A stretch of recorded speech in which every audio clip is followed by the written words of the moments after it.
we look into 2025, you've obviously now shifted from election uncertainty to policy uncertainty. There are real risks right now. There are real concerns in the market that we haven't seen in past years. Markets are likely going to be volatile over the coming year, but probably still upward. Market's gotten ahead of itself a little bit. There's still this very bifurcated political environment. It still feels unstable. This is Bloomberg Surveillance with Jonathan Ferro, Lisa Abramowitz, and Anne-Marie Hordern. Live from New York City this morning. Good morning for our audience worldwide. Bloomberg Surveillance starts right now on a 6-day winning streak on the S&P 500. Equity futures a little bit snoozy. We're pretty much unchanged and dead flat on both the S&P 500 and on the Nasdaq. The trade war commences right now, and this is how it's playing out. Not in equities, not in bonds, but in foreign exchange. A weaker Canadian dollar, a weaker Mexican peso, as President-elect Donald Trump comes out on Truth Social overnight and pledges to levy an additional 10% tariff on China and 25% tariffs on products coming from Mexico and Canada. Really focusing in on immigration controls as well as the drug trade as part of the reason why he wants to increase the tariffs 25% on Mexico and Canada. The key question is, are markets correct in taking this largely as the opening salvo to sort of gauge the waters to see what kind of response there's going to be? That said, there already is a response from the Mexican government pushing back against a BYD factory in Mexico. So you have to wonder, is there some meat underneath the hood here? Well, when it comes to the Chinese tariffs that he's proposing, he says on top of others, on top of the ones that he proposed and put into place in his first Trump administration and then Biden kept, or on top of the ones that he proposed on the campaign trail, which was 60%. Then when it comes to Canada and Mexico, does this mean he's willing to rip up the trade deal that he negotiated in the first iteration of Trump 1.0, the USMCA? And not just Mexico that had an immediate response. Justin Trudeau got on the phone with President-elect Trump almost immediately. So his truths are actually working. The negotiations start right now for Mexico, for Canada, for China. So to me, this is a teaspoon of sugar helps the medicine goes down. I kept singing that this morning because I was thinking to myself, Scott Bessent, it's going to be business as usual on Wall Street. People got the sense that things were just fine, and then trade is going to be an issue. We're going to increase the tariffs. We're going to go hard. And I wonder if this is the strategy going forward. Placate markets. See how much leverage Donald Trump has with markets to then go hard as a negotiating tool with some of the potential trade adversaries. Possibly. I think we have an incomplete picture still of what this administration looks like. We're waiting for an NEC director. Still need to wait to see who's going to be the trade ambassador as well, who's going to run USTR. So I'd make that point up front. On Scott Bessent, I agree with everyone who's written we've got an adult in the room. I agree with everyone who's written down on paper and published notes over the last 24 hours that we're going to have someone that really understands markets. What I disagreed with over the last 24 hours is that somehow he's going to take the sting out of the tail or whatever's going to come from the White House. I don't see that at all. In fact, the message I take from last night is there is one commander-in-chief, and it's Donald Trump. That's exactly the point here, is that basically you have markets that are quiescent because of the idea of an adult in the room, and Trump is going to take that opportunity to show who's boss. And so it raises this question of, will it be palatable to markets that right now aren't moving significantly? As you pointed out, you're not seeing some big sell-off in stocks or a big sell-off in bonds. It is the foreign exchange. It is the American exceptionalism story. When you look at the Wall Street Journal editorial board on Scott Bessent, they were talking about the fact that he had this conversion over the campaign trail from blanket tariffs, or really from him wanting to be a negotiating tool, this idea of warming up to blanket tariffs. This goes back to this idea of President-elect Trump is going to have almost an angel and a devil on his shoulder. We know who the angel might be, that individual that pushes back on policies like blanket tariffs, Scott Bessent at the Treasury Department. But who is going to be at USTR? It's a great question, Jonathan. And some of my reporting is that even Peter Navarro was in the works potentially to be the NEC director. Maybe he doesn't get that job, but he's definitely a part of conversations. Equities right now are doing okay on the S&P 500. We're just about unchanged. Coming up this hour, we'll catch up with Steve Chiavarone of Federated Hermes on why he still likes equities. Dan Clifton of Strategas as President Trump promises new tariffs. And Stephen Cook of CFR as Israel and Hezbollah inch closer to a ceasefire deal.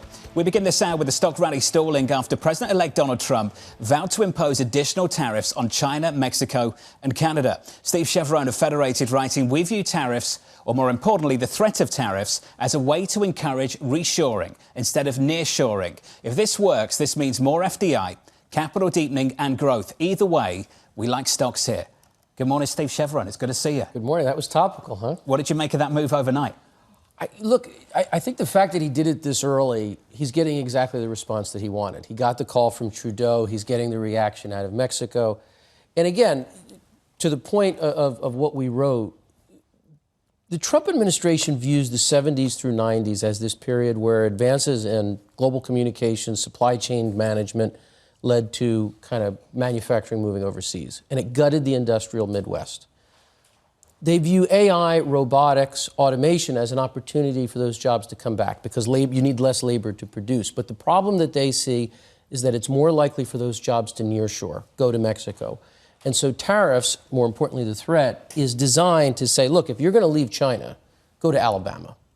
Otherwise, we're going to make your car so expensive if you build it in Mexico that it's untenable. Again, if that works, and you do get investment back onshore in the United States, that's not inflationary, that's pro-growth, it is capital deepening, and it can rebuild communities that have been ravaged for the last 30 years. If it doesn't, it's inflationary. Do you think the primary channel for this to play out in financial markets will be through one particular asset class, and that's foreign exchange? Or do you expect to see this to show up in equities? I think you used a word at the open, snoozy. I think the reason why the reaction from stock and bond markets are snoozy is we've seen this game before. We understand how it plays this time. There's a strong statement at the beginning with a very difficult negotiating position. The negotiations are tough, but ultimately reasonable, and you get to a place that's acceptable. I'd point out that for all the optimism yesterday about Besant, the equity market rallied in advance of the election on the economic policies proposed by Donald Trump, not Scott Bessent. So I think the market understands that tariffs are going to be part of this agenda, and I think they've digested that already. So as long as there's not something that's, shocking outside of what's been proposed, and, nothing so far has been, I think the markets know how to digest it this time. That said, are there certain industries that are just uninvestable in a tariff war? Where basically you're looking at the auto manufacturers, for example, and you don't really understand what the dynamic is going to be. You look at other manufacturing sectors that are truly in flux and that have been and are dealing with the potential of regulations that are changing as well as potentially tariffs. Does that make you stay away from some places? It's not industries so much, right? Because for any industry, you're going to have a domestic producer that benefits just as, maybe a foreign producer doesn't. I think, and we think, that the big loser here is Europe. I mean, I think that if you look globally, that's the big loser, right? Well, even in EM or China, you've got a stimulus bazooka that is starting to be fired. I think those concerns are well understood. But if you look at Europe, you've got a scenario where the German economic engine is broken, right? There's no more cheap energy from Russia. There's no more endless demand from China. You probably don't have a free U.S. security guarantee anymore.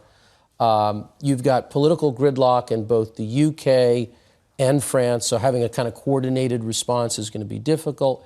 And I think if anybody's going to get wrapped up in the tariffs here, it's going to be Europe. So is it uninvestable? No, I don't subscribe to that word. Whenever I hear uninvestable, my instincts are, well, let me find something to buy there. But do we want to be overweight Europe? No.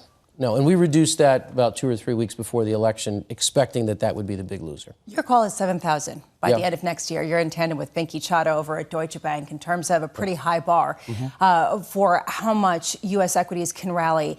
Is that truly going to be a unique lone spot of gains in a sea of red for the rest of the world, accentuated by Europe, or will it percolate out to the rest of the world? I think it's going to be strongest in the United States. I mean, I don't know that it's a green spot in a sea of red. But if you look at the fundamental, forget about the politics for a second.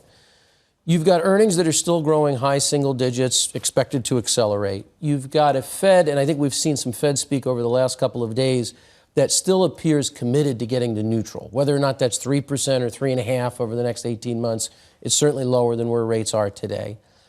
You've got tax cuts coming. And even though tariffs are a tax, when you take them in the context of tax cuts, it's a net tax cut. You've got deregulation likely coming. My goodness, if we got anywhere close to a 3% fiscal deficit, I mean, that's just pie in the sky. The fundamentals are still solid. The jobs market is still solid. And I think, look, it's most acute in the United States, but the U.S. is the consumer of the world. So they're going to be beneficiaries outside the U.S. from a strong U.S. economy. So, no, we don't think it's green in a sea of red, but we think it's the greenest dot. When you look at Europe, though, today equities are under pressure there, especially the auto industry. You say you don't like anyone saying something is uninvestable. Yep. Maybe you'd want to get exposed. Would you ever get exposed to European autos going into a Trump 2.0 administration? I mean, I think what you would look for if you wanted to get excited is who's going to be willing to put their assembly plant in Alabama. I mean, I think that's the answer to this. It is a tariff unless, right? It's a tariff unless you stop having drugs come across the border. It's a tariff unless you assemble in the United States. So there's a path forward if they want it. Do you see the sequencing then of Trump to be tariffs and tax cuts, meaning the stick is going to the tariffs, the carrot is going to be 15% potentially corporate tax rate if you build in the USA? I think he kind of has to because, again, I think the game here is to rebuild the industrial manufacturing base, this manufacturing renaissance. The issue is that everybody knows he's a negotiator. So in order for the threat to have teeth, you got to shoot a couple of pigeons and hang them from the roof. So I think you will see some tariffs that are actually implemented to make companies understand that these are the rules of the game. And in order to blunt that, right, I think you will see broad-based tax cuts. And that's why I think some concerns over inflation are overdone, right? If you just look at the tax cut piece, it's inflationary. But if you then offset that with some tariffs, well, that blunts that, right? If you're reducing government employment, that also is disinflationary. So you've got to look at the policies all together and understand, you know, it's chaos, but it's strategic chaos here. This got violent quickly, didn't it? Pigeons on roofs. Well, who's the pigeon? Is it Canada, Mexico? Who's the pigeon? It's we don't know that yet. I think that's the question. What are the industries or the companies, right? It looks like maybe it's autos. It looks like maybe it's Mexico. But clearly what you're going to see, I think, first is I'm going to follow through on some of this. And then that's going to be the impetus for other people not to try. Just before we let you go, lessons from 2024. I was looking back to last year and looking out 12 months, and the average outlook was 4,800 on the S&P 500. The most bullish on the street was 52.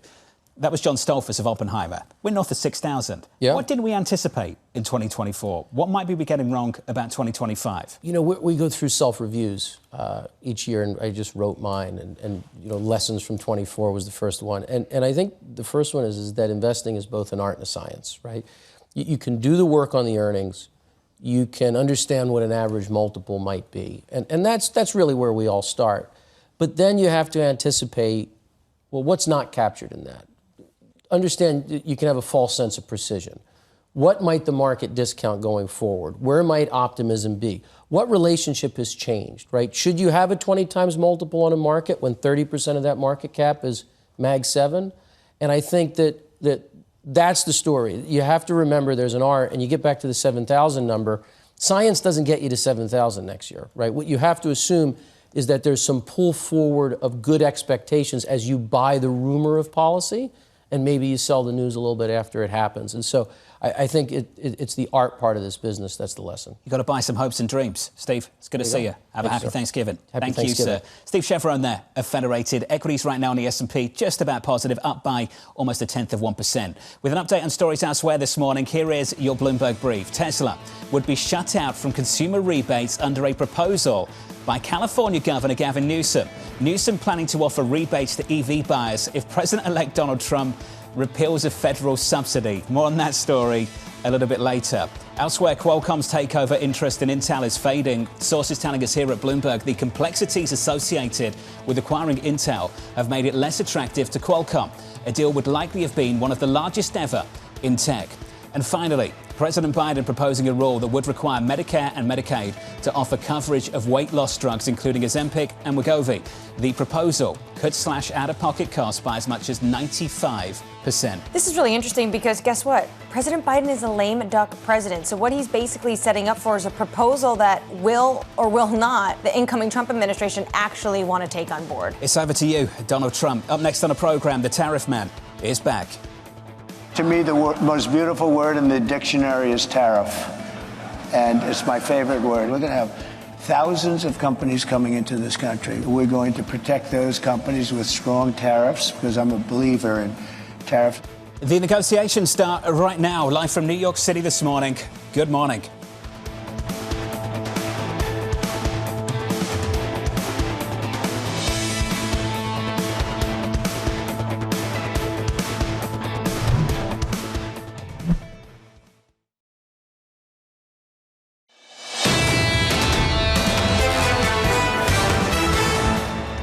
So all is quiet in equity land, at least stateside. Equity futures on the S&P 500 firmer by 0.1%. Big rally in the bond market yesterday. This morning, yields are higher by a single basis point, the 10-year 4.28. And what you see across foreign exchange is just a much stronger dollar, particularly against the Canadian currency and the Mexican peso as well. Under surveillance this morning, the tariff man is back. To me, the most beautiful word in the dictionary is tariff. And it's my favorite word. We're going to have thousands of companies coming into this country. We're going to protect those companies with strong tariffs because I'm a believer in tariffs. I brought in with tariffs 2,000% tariff, the highest tariff in history. We're going to put tariffs on them, the tariffs. I put tariffs on China. I put tariffs on South Korea, the threat of tariffs. You're going to pay 100% tariff. So here's the latest tariff, a new front in Donald Trump's trade war. The president-elect Donald Trump writing on Truth Social he would impose 25% tariffs on all products from Mexico and Canada and an additional 10% tariff on all goods from China, indicating they are needed to combat the flow of drugs and influx of migrants across America's borders. Dan Clifton of Strategas joins us now for more. Dan, welcome back, sir. It's been way too long, buddy. Let's get straight into this. Perfect timing. Your reaction to this overnight. What are you telling clients? Yeah, so I break those tariffs up into two. China, very likely to happen, very little pushback from Congress. That process was already established in 2018, 2019. Those tariffs are very likely.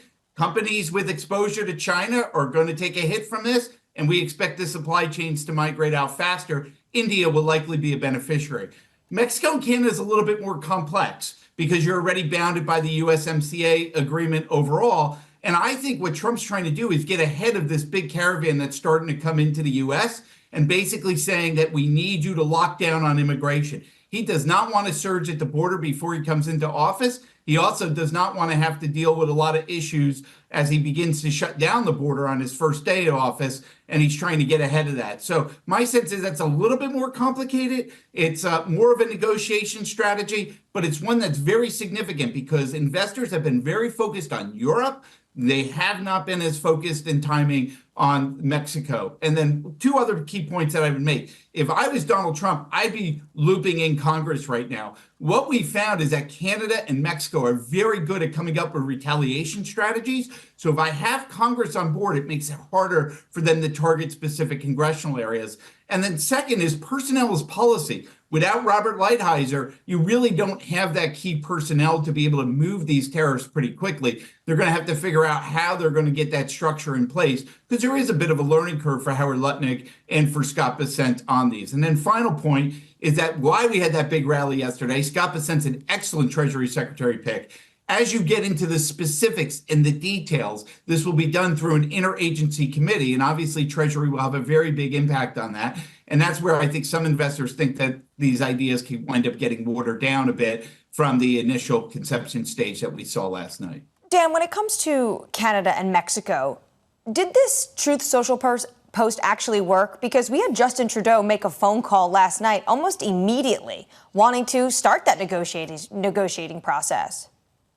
This process has been going on for weeks. If you look at Canada, they've been talking about just blocking Mexico out, knowing that Mexico's direct investment, China's direct investment into Mexico was becoming a liability for this administration. So they were ahead of it. They were planning for it. You also see Mexico starting to say, hey, how about none of this Chinese investment, particularly from the EV companies? So you're already seeing that posturing. And I think that's the whole point of this, is that there's going to be changes if it changes from the U.S. side, if there's not changes from the Mexico-Canada side, and you're already seeing it. But it is a bit more complicated than that. Like if you look at Europe, they're like, hey, well, we'll buy more liquefied natural gas exports. They're not saying, hey, we're going to put American cars in Berlin. That's what Trump ultimately wants. So Trump's going to need to see real results rather than just this initial posturing that you saw yesterday. But I actually think it's an encouraging sign. I think that's why the market response is a bit more muted this morning. If you have an executive order for these kind of tariffs, that basically means that would override USMCA. So Correct. If he does do this in January, where does that leave USMCA? So like I said, I think it's complicated on the Mexico-Canada side because of USMCA, and there will be lawsuits and the force of law is in place. We also think that there's some legal issues around a universal tariff due to the International Economic Emergency Power Act. And so that's why he wants Congress to institute tariffs as part of the tax bill. It gets you revenue for the tax bill, and it makes it legal to be able to do this. So some of this is posturing itself, but I'm not really sure that he can move quickly on Mexico and Canada tariffs the same way we know he can move quickly on those China tariffs, and why we've been advising our clients that the China stuff is real. And it's not about a negotiation. He sees them as a true national security threat, and he wants American companies out of there. So the difference in the intensity around the tariffs is that China is a lot more real than Mexico and Canada because of the constraints that you're listing, particularly around the USMCA. Dan, a note from Deutsche Bank's George Saravelos just popped into my inbox, and he had this point that I thought was really salient, that the softer the market reaction, the greater the likelihood of more tariffs. The first Trump administration showed that the more benign the market reaction, the greater the likelihood of further escalation. Do you think that that is right? The fact that markets have been so tempered means that we're likely to hear maybe a little bit of a ratcheting up in some of these threats. I think those are great points. And I think that the threats will ratchet up. But I also would say that we're not playing with live ammunition yet, right? Right now, Joe Biden is president of the United States. Donald Trump has not come into office. He doesn't even have his full trade and economic policy team in place. These start becoming a lot more real on January 20th, right about noontime. So I would be careful not to interpret the reaction as a little bit tempered. And I would just say yesterday is a very significant day for us because the Monday before Thanksgiving in 2016, a media report came out that the border adjustable tax could be included in tax reform. That was the first day where you saw the honeymoon of the post-Trump victory start to go away. And I just found it to be ironic last night that we were at the Monday before Thanksgiving talking about the same type of issues overall. And it hovered over the market for months, and it became a lot more real once January 20th comes. So I think, if we're still having this conversation on February 1st, I think that point is really salient. It is still salient right now, but let's see what happens once he gets into office. Dan, let's build on that, the timing of this, the fact that he is issuing these threats on Truth Social about certain tariff limits, and that this is happening before he truly takes office as he names his cabinet picks. What's your interpretation of the timing? I think, I think that he sees caravans coming through Mexico and he wants to stop those caravans. So this is more of an immigration ploy. It's almost like these tariffs could be stopped if you fix the immigration system. But the second is, it's showing you exactly that this president knows what he wants to do. What I've been advising my clients throughout the Treasury Secretary debate is that Donald Trump got 75 million votes, Scott Bessent got 0, right? So Trump is telling you he's going to do tariffs, and it's telling you that his internal staff are the ones who are driving policy. Those are going to be Stephen Miller and some other folks. And as the cabinet gets there, they're going to shape what the details are. They're going to move the process forward on how to implement it. But Trump is very clear about what he wants to do, and investors need to take that seriously. And he's moving forward, even without his full staff in place. I think that's a really important takeaway from the events over the last couple of days. Dan, always great to catch up with you, buddy. Dan Clifton there of Strategas and the latest. Good to see you, sir. I think we've learned a lot over the last few days, what the real objectives are. Ultimately, the border, immigration, narcotics, the talk to deal with it, once again, tariffs, opening up the negotiations ahead of January 20th. Do you take him seriously or do you take him literally? And maybe the answer is yes. And maybe markets aren't doing enough of that. And that's sort of a question of how do you interpret this ahead of his even taking office at a time where headline risk is very real. Something Bank of America said yesterday morning, that investors are underestimating trade war risks under a Donald Trump presidency. And EMFX specifically is underestimating trade war risks and looking for a 5% slide in emerging market currencies, including, of course, China's currency. You asked a great question. Is this going to be isolated to the currency market, or does it have broader effects across asset classes? And I think the answer is we don't know yet, because we don't know what the application is going to be of these tariffs. This is just the beginning in a long journey. You're going to hear a lot about this for several years. Equity futures right now on the S&P, up by close to 0.1%. Up next, we'll catch up with Stephen Cook of CFR on a potential ceasefire deal between Israel and Hezbollah.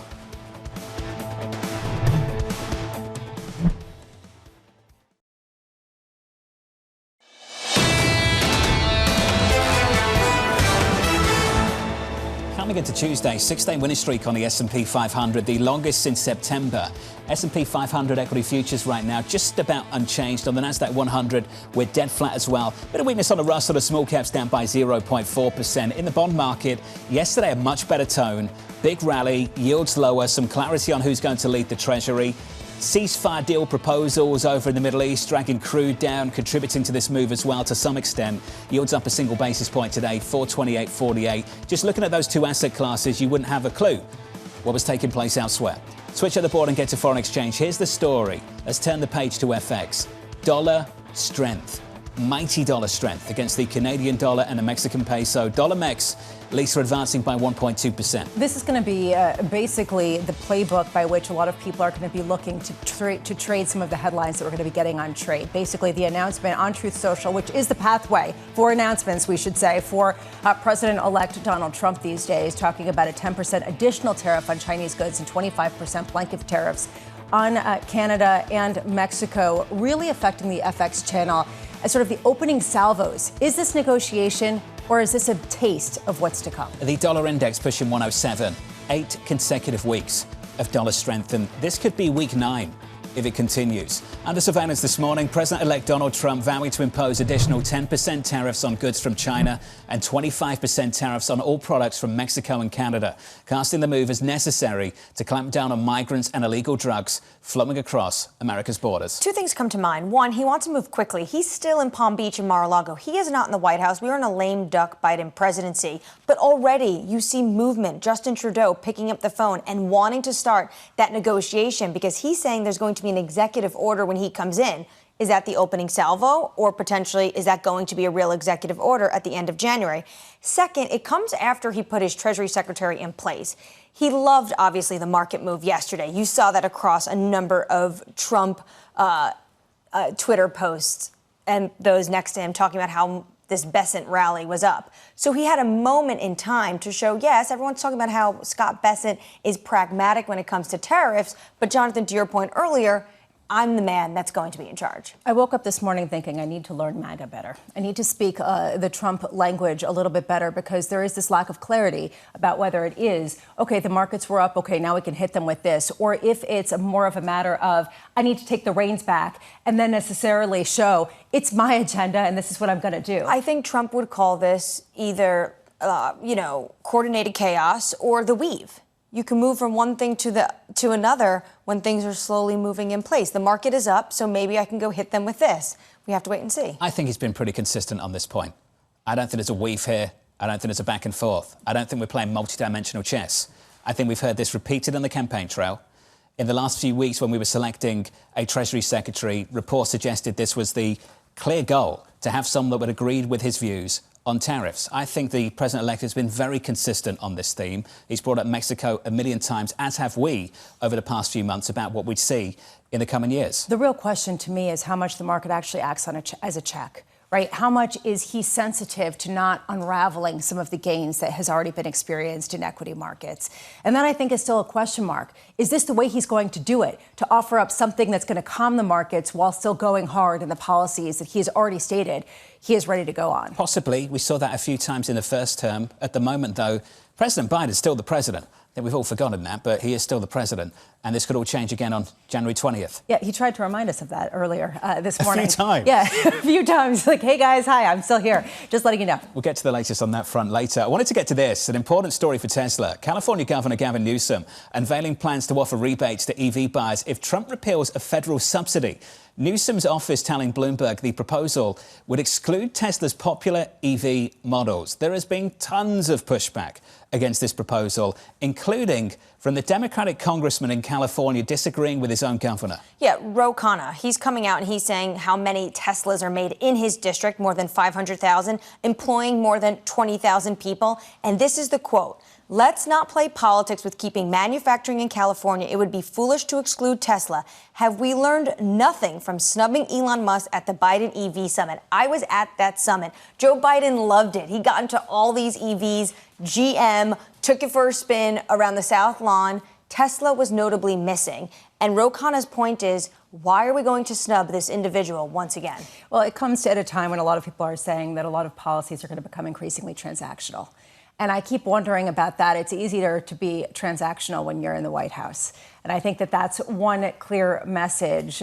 In the meantime, this does feel like a high school spat on Snap, where Newsom and Musk are kind of going at each other because they've had a long-standing tiff. But also, if you're for the Inflation Reduction Act and Trump comes in and repeals it, and you're trying to just mimic that within your home state, well, guess what? Tesla is allowed to, customers are allowed to buy Teslas with that subsidy. So why would you exclude them now? It makes absolutely no sense. Economically speaking, it makes absolutely no sense. You are producing Teslas in California.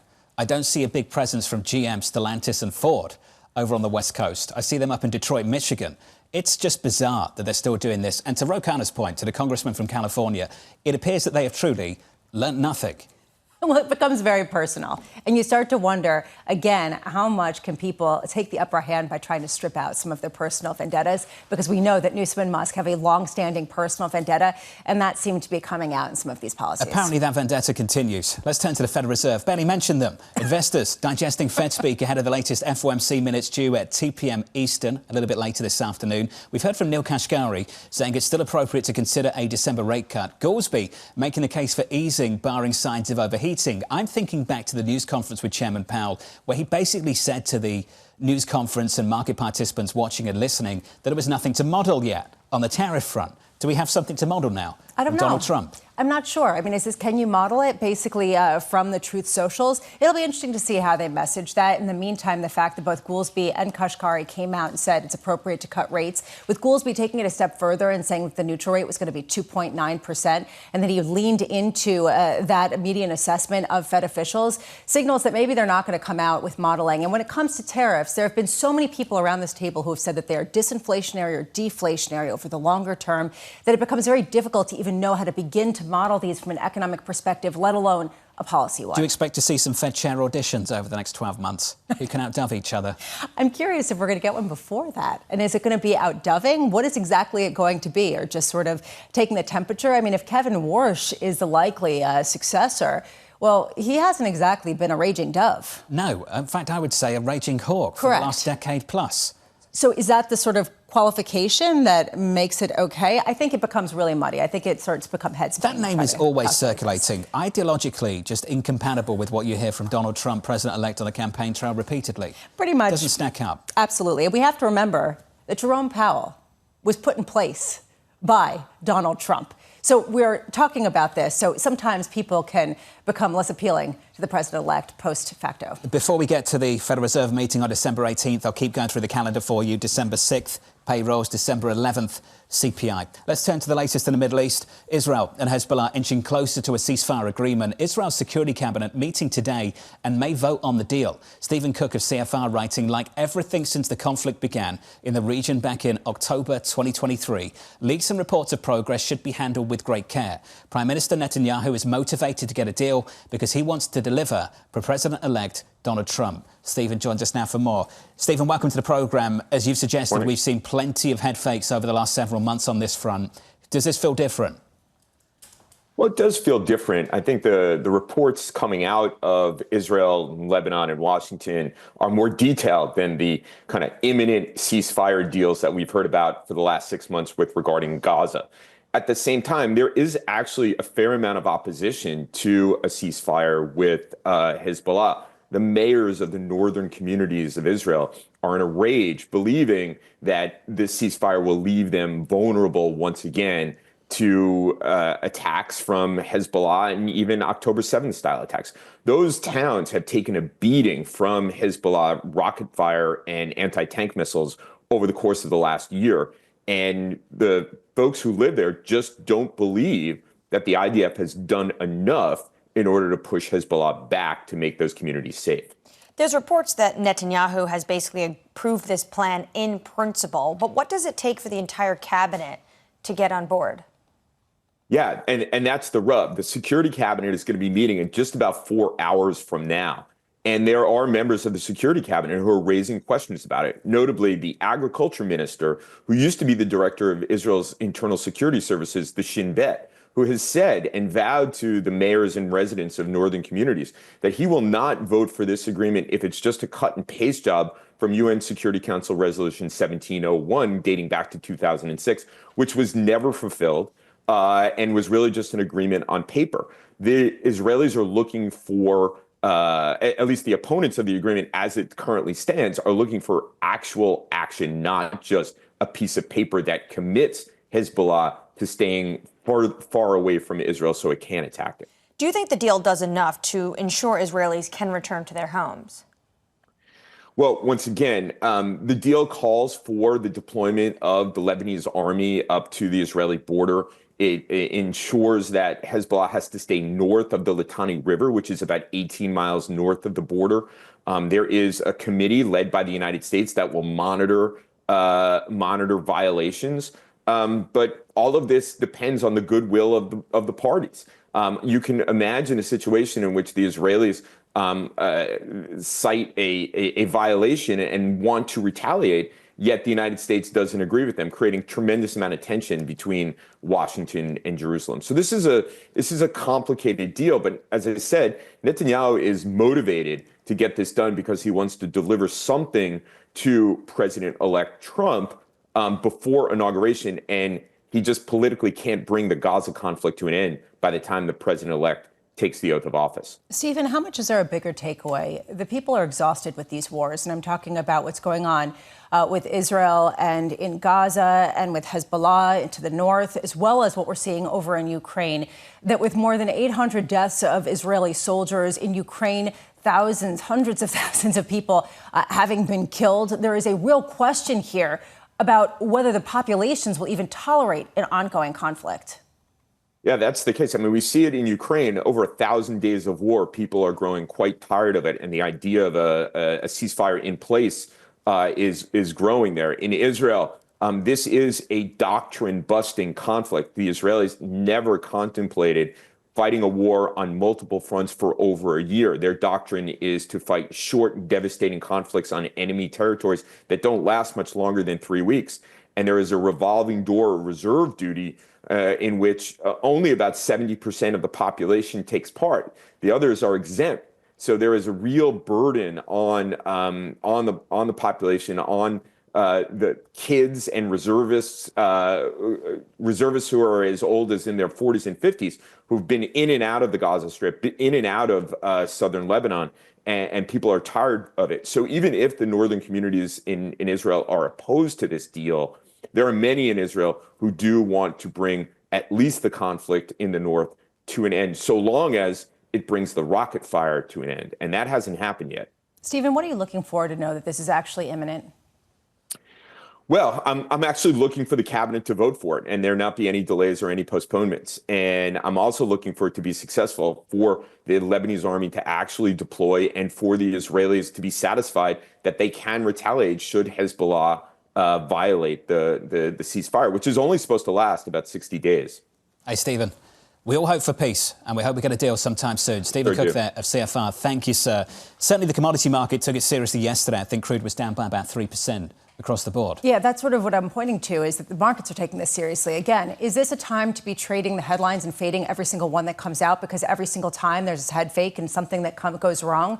Or is there something that we can look for that could potentially signal that it's real? Well, there's a lot of momentum going into this deal. Amos Hochstein spent all of last week there. But what's interesting is Stephen Cook's talking about the fact that Israelis want to get this done now. The impetus is there to deliver a win for President-elect Trump, potentially one thing off his agenda as he enters office. It's like Trump's second term's already started, and we're still in November. Well, it's sort of maybe it has. intentionally done that way, and I wonder what signal we'll get to where we'll be on February 1st. Biden's got other thoughts based on some of the policy pushes that we've seen over the past few days. Honestly, I just wonder how much he's trying to basically take some of the sales, the wind out of the sails. Basically, you want efficiency? All right, try to take this little bit of candy away from the population. If you are just joining us, welcome to the programme. Equity futures right now in the S&P just about positive by 1/10%. With an update on stories elsewhere this morning, here is your Bloomberg brief. The DOJ and Google making closing arguments in a federal antitrust case. The Justice Department accusing the company of monopolising the online ad market.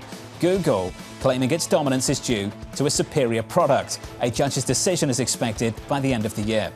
Elsewhere, President-elect Donald Trump is considering appointing an AI czar. Axios reporting the person would be responsible for coordinating federal policy and government use of the technology. Trump advisor Elon Musk reported he won't take the role, but is expected to be involved in discussions on AI use cases. And finally, Starbucks saying its software supplier has been hacked, forcing the coffee giant to manually log employee pay and hours. The supplier, Blue Yonder Group, saying its systems were disrupted last week in a ransomware incident. Now that's a mess before the holidays. Yeah, that is a mess. And also, wow, that's so much time and labor you have to use someone instead of, baristaing. Baristering. Okay.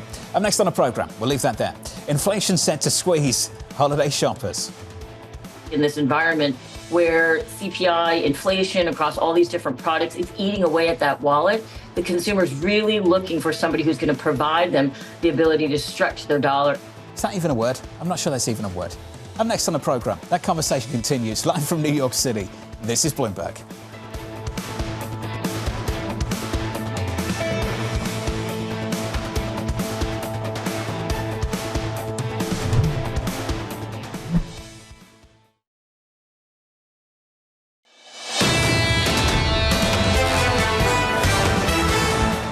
Equity futures right now pushing higher by 0.2%. We'll round it up for you in the bond market. Yields higher by a single basis point. After dropping by double digits in yesterday's session, the 10-year back to 428.48. Under surveillance this morning, inflation set to squeeze holiday shoppers. We like to separate value versus cheap. So value is price paid for quality received. If you look at the retailers that are sort of winning in this environment, they truly are kind of giving back real value to the consumer. CPI, inflation across all these different products, it's eating away at that wallet. The consumer's really looking for somebody who's going to provide them the ability to stretch their dollar.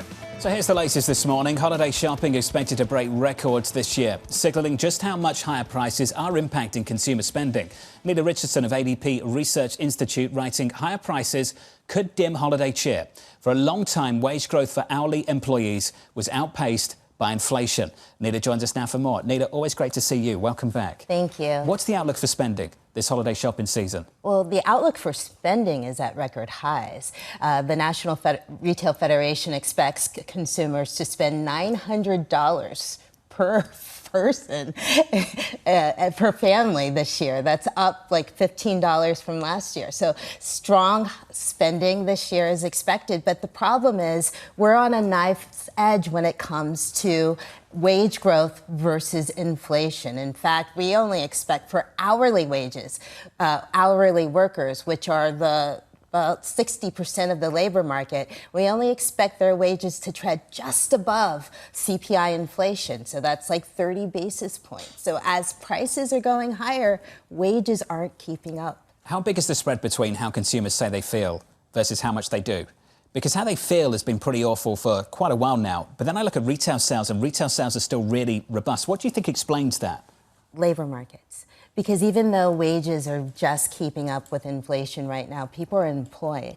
If you look at layoffs, they're very, very low. There's not this threat, impending threat of doom when it comes to what's going to happen after the holidays. Will they still have their jobs? For many workers, they still feel confident about the labor market. What they lack confidence in is in prices. They keep going up higher, and they're already at high levels. And that's what's changing the game in terms of sentiment. Has there been a behavioral shift where people are being paid, they are employed, and yet they're not levering up? That people still have the specter, whether it's the financial crisis, whether it's just simply this time of high inflation and feelings like you need to get your personal finances under control. You're not seeing credit card delinquencies pick up in a material way. Is there a message from that? I think there is. First of all, consumers are being a little sharper about their finances. But, we can't go too overboard in optimism with the low delinquencies relative to the past. We have to also look at savings rates, which are also low. So we're in this purgatory, if you will, in terms of consumer balance sheets. They're getting by, but they're living paycheck to paycheck. They're not putting away savings at the same rate that they used to. Credit card delinquencies aren't picking up yet. So, yes, this is a happy period for the consumer, but it is, again, a sensitive period. You don't know what could sway the consumer into more debt and into less savings than they have been. It's taken a long time for the average worker to catch up to inflation, and they feel like they've been left behind, and we've seen that increasingly. John was talking about the sentiment surveys. Have people caught up? No, what would not it at all. take? So Not what at would all. it take for them to catch up in a material way with wage gains that could put them at least on the same track they were or relatively close as pre-pandemic? Look, we look at data all the time at ADP. We're looking at hourly workers. I was just reviewing 14 million hourly workers and their average pay. For the better part of the last 4 years, the worker has been underwater, meaning their wage growth is not keeping up with the inflation that they're seeing in retail, in consumer price inflation. So we haven't kept up in general as a workforce. There is pockets of light now. We're finally starting to see a little bit of an increase in wage growth above CPI inflation, but it's tenuous, it's vulnerable, and anything could trigger a reversal in that wage growth versus CPI. So no, the worker is not keeping pace. Consumption is being led by wealthy, more affluent households, and the average worker is still trying to keep up. That's why you're seeing lower savings rates, yet not spilling over into delinquencies, and that's going to be the barometer to watch about the health of the consumer. Yet they're spending more this holiday season. And December last year, inflation was north of 3%. The prior Christmas, it was north of 6%. Is there this idea that the consumer is also just getting more used to inflation? Well, they are certainly spending like it. I mean, they don't like inflation. They may, rally against inflation when it comes to our sentiment surveys, but it hasn't dented the enthusiasm in spending. What consumers want now is cheaper prices, very quickly goods. We're used to real-time consumption, and they're getting that right now. After the holidays, it'll be a good benchmark for the real status of the consumer. People tend to go over their skis a little bit during the holidays. Will they pull back in January? Will companies pull back in January? That's what we'll be looking for. You said that some of the gains are really fragile and that they could be derailed. What would derail them? Well, higher prices. And if consumers or businesses who are betting on lower interest rates going into the new year don't get that bet realized, there's indications that inflation is sticky. It's not moving down in the straight line that was expected. If we see a stalling in the interest rates, if consumer credit becomes more expensive, if it costs more for consumers to borrow, to buy cars, which are also seeing some price growth, to fund purchases, then that could stall some of their spending behavior. Do you think the Fed hits pause? That's an open question. I mean, you're hearing a lot of Fed speak suggesting just that.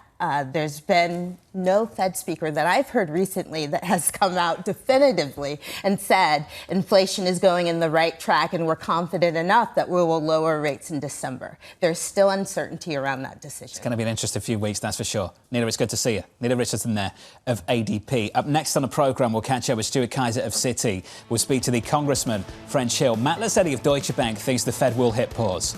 And they'll be on pause through the whole of 2025. We'll catch up with him in the second hour of Bloomberg Surveillance in just a moment. And we'll speak to Thierry Wizman of Macquarie as the negotiations on Trump's trade war commence very, very quickly overnight. Equity futures on the S&P. I have to tell you, this is not what I expected this morning.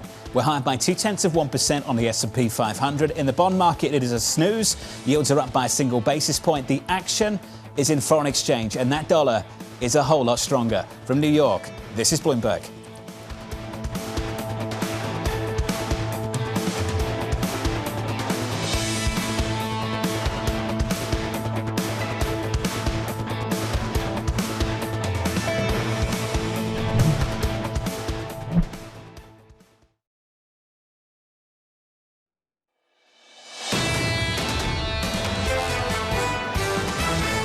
'25 is a really critical year. We're walking that tightrope across to the soft landing other side. If the Fed keeps stimulating here, and again, with the economy doing quite well, some of that liquidity is going to pour into the equity markets. They want to make sure to stick that soft landing, and they don't want to overdo it. You told me that inflation is going to get stuck and is in the process of getting stuck in the 2.5% to 3.5% range. I think that's more than likely. Maintain economic growth. I can't stress how important that is. This is Bloomberg Surveillance with Jonathan Ferro, Lisa Abramowitz, and Anne-Marie Hordern.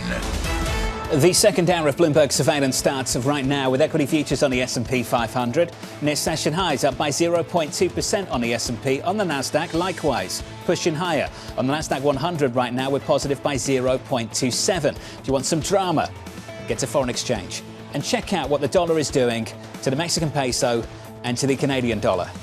Vicious rally for the US dollar over the last 2 months, and we add some weight to that rally this morning off the back of some tariff threats from President-elect Donald Trump. Yeah, an additional 10% on goods from China, 25%. This arguably is the more interesting one to me on Mexico and Canada, which is the reason why you're showing the Canadian dollar and the Mexican peso. This idea of, okay, what are the goals? He cited the fentanyl crisis, saying that a lot of the drugs were coming in from China through Mexico, and also talking about immigration. The timing of this important.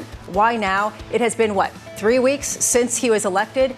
He has a lot of time before he gets in the White House. We've got a lot more headlines to work through. But he's wielding all this raw political power out of Mar-a-Lago, not out of the West Wing. Two things really in focus. One, it's about illegal immigration. It's about narcotics. Two, the remedy is going to be tariffs. And I agree with you. Canada and Mexico is more interesting. Why? Because there is a trade deal in place that he renegotiated in Trump 1.0, USMCA, and also the response. So when it comes to China, you had a number of Chinese official spokespeople come out. When it comes to Canada, you had their leader actually make a call last night because they were so concerned about this 25% tariff. The Winter White House is up and running in Mar-a-Lago. That's for sure. Coming up this hour, we'll catch up with Stuart Kaiser of Citi as Trump's tariff threats agitate global markets. We'll speak to Congressman French Hill on the fallout in Washington, D.C. And we'll catch up with Matt Luzzetti of Deutsche Bank on why he thinks they're going to pause at the Federal Reserve for the whole of 2025. That conversation is just around the corner. We begin this hour with the equity market rally losing some steam as President-elect Donald Trump's tariff escalation fuels dollar strength. Stuart Kaiser of Citi writing the following. The focus of markets has been Trump policy and geopolitical events that have shifted risk-specific pricing but not reached critical mass to drive broad-based de-risking. Stuart joins us now for more. Stuart, good morning. Good morning. Do you see evidence of that again this morning? Well, I mean, we'll see how futures react, to the tariff announcements. The market's kind of been on top of this. If you look where volatility markets have been pricing risk premiums, it's been in precious metals, it's been in, China exposed equities, and it's been in the currencies. So I think the market has kind of viewed those as key sort of pockets of risk. And, they're going to be surprised, I think, by the magnitude of tariffs proposed on what were former NAFTA, kind of trade members. So without a doubt, we'll see how the futures react. But, this is what we're in for, I think, for the next couple of months. How credible do you think the threat is? Additional 10% on China, 25% on Mexico and Canada. How credible is that? I mean, you have to read it as credible. I mean, this is the President of the United States. He increased tariffs in his first term, and this was, part of his campaign. So I think you have to view them as credible. I think some of his inner circle has talked about these being negotiating tactics, and I think that's potentially true. But I mean, a negotiating tactic is only effective if you're willing to use it. So I think you have to view them as credible threats. Yeah. Which is the reason why headline risk is real, and the reason why you're seeing people trade on this, even if that trade gets faded in a couple of hours because of another headline that comes out. Is this a good time or a bad time to be a trader? It's a hard time to be a trader, I would say. Look, I think it's a good time in the sense that, good traders like a little bit of market volatility. I think the hard part about these type of things is just the unpredictability of it. It's not, payrolls are going to be released at 8:30 a.m. on December 6th, and I can kind of position and trade around that. This is a little more, kind of random in terms of timing, and also, coming at you from a lot of directions, right? You have traders that are trying to deal with potential impact on healthcare policy, potential impact on food policy, potential impact on tariffs, et cetera, et cetera. I mean, nobody can say this is totally surprising. Again, these were all things that were discussed during the election as priorities to deal with. But no, it's a difficult time, I think, to be a trader unless you get it right. To build on that, you're talking about how there are specific headlines that have affected healthcare and appointments that have affected the healthcare sector in particular. And you had a great note talking about how different sectors have traded differently from the overall headline in tandem with people's belief. Do you think that one of those moves is stickier than the other? In terms of, say, healthcare, given the fact that some of the potential nominees for cabinet positions have talked about really disrupting healthcare in America? Yeah, I think, to us going into the election, two of the sectors that were a little bit like wild cardy would have been healthcare and energy, just in the sense that it's hard to decide what's going to go on at like the GICS level 1 sector level. You almost have to go down a level. And even within healthcare, that's the case. Do you have pharma being impacted in one direction, but then you have biotech potentially benefiting from M&A, and then people are trying to hide out in med tech, for instance. So it's a very complicated sector in terms of the policies that are being proposed impact different levels of it as you go around. Energy, I would say, same way. We're going to drill a lot. That might be good for, let's say, pipelines, but it might push the price of oil lower. So I think those two sectors in particular are very complex right now, going to be very, very difficult to trade. In terms of persistent, I think the markets are telling you they think banking is persistent. So I think that is the one that people are comfortable being long, even in a down week. Those the banks are rallying, but I think healthcare and energy are the two that are going to be a little bit more pulled in multiple directions at the same time. When it comes to healthcare, though, changing policy in Washington, D.C. is like moving a massive tank. It takes a really long time. Would now potentially be a good entry point, given how they have fallen with some of these announcements? It's possible. I think, our view on healthcare has been that it was going to be difficult trade going to the election. We do think it's a beneficiary of M&A. I think at the top line, the question is relative to the credibility question is, how much of this stuff is sort of more pie in the sky or maybe RFK Jr. personality things he'd like to get done versus what are they actually going to kind of push through. I think there is potentially there's going to be a time to fade this stuff. I think right now when things are just kind of uncertain and more of wish list that actual policy might not be the time. I think, our view on the election, it's 3 stages. It's the initial risk-on reaction to the election. Then you have what we're in now, which is nominees and policy proposals. Then you have phase 3, which is probably next year, which is actually policy implementation. And I think as we get closer to that is when you can think about kind of fading some of these things. Well, in this phase 2, this transition, why are U.S. markets taking it in stride and European markets are down across the board? That's a great question. U.S. markets I think are still benefiting from like the risk-on repositioning part. I think a lot of the policies we've discussed, particularly on the tariff side, are viewed as more, pro-U.S. and kind of hurt Europe, to some extent. And then you have the geopolitical risk, coming out of both the Middle East and Russia, Ukraine. So look, I mean, if there's one thing that a Trump administration is probably focused on is domestic growth, right? America first type situation. So if you believe he is going to be successful at that, then almost by definition, U.S. markets should benefit a bit more. Will that actually come out, in the wash? We'll have to see. But I think that's part of it right now. What's your read on domestic growth? 2 retailers just reporting moments ago. One is Kohl's, the other is Best Buy, both trimming their outlook, downgrading their outlook.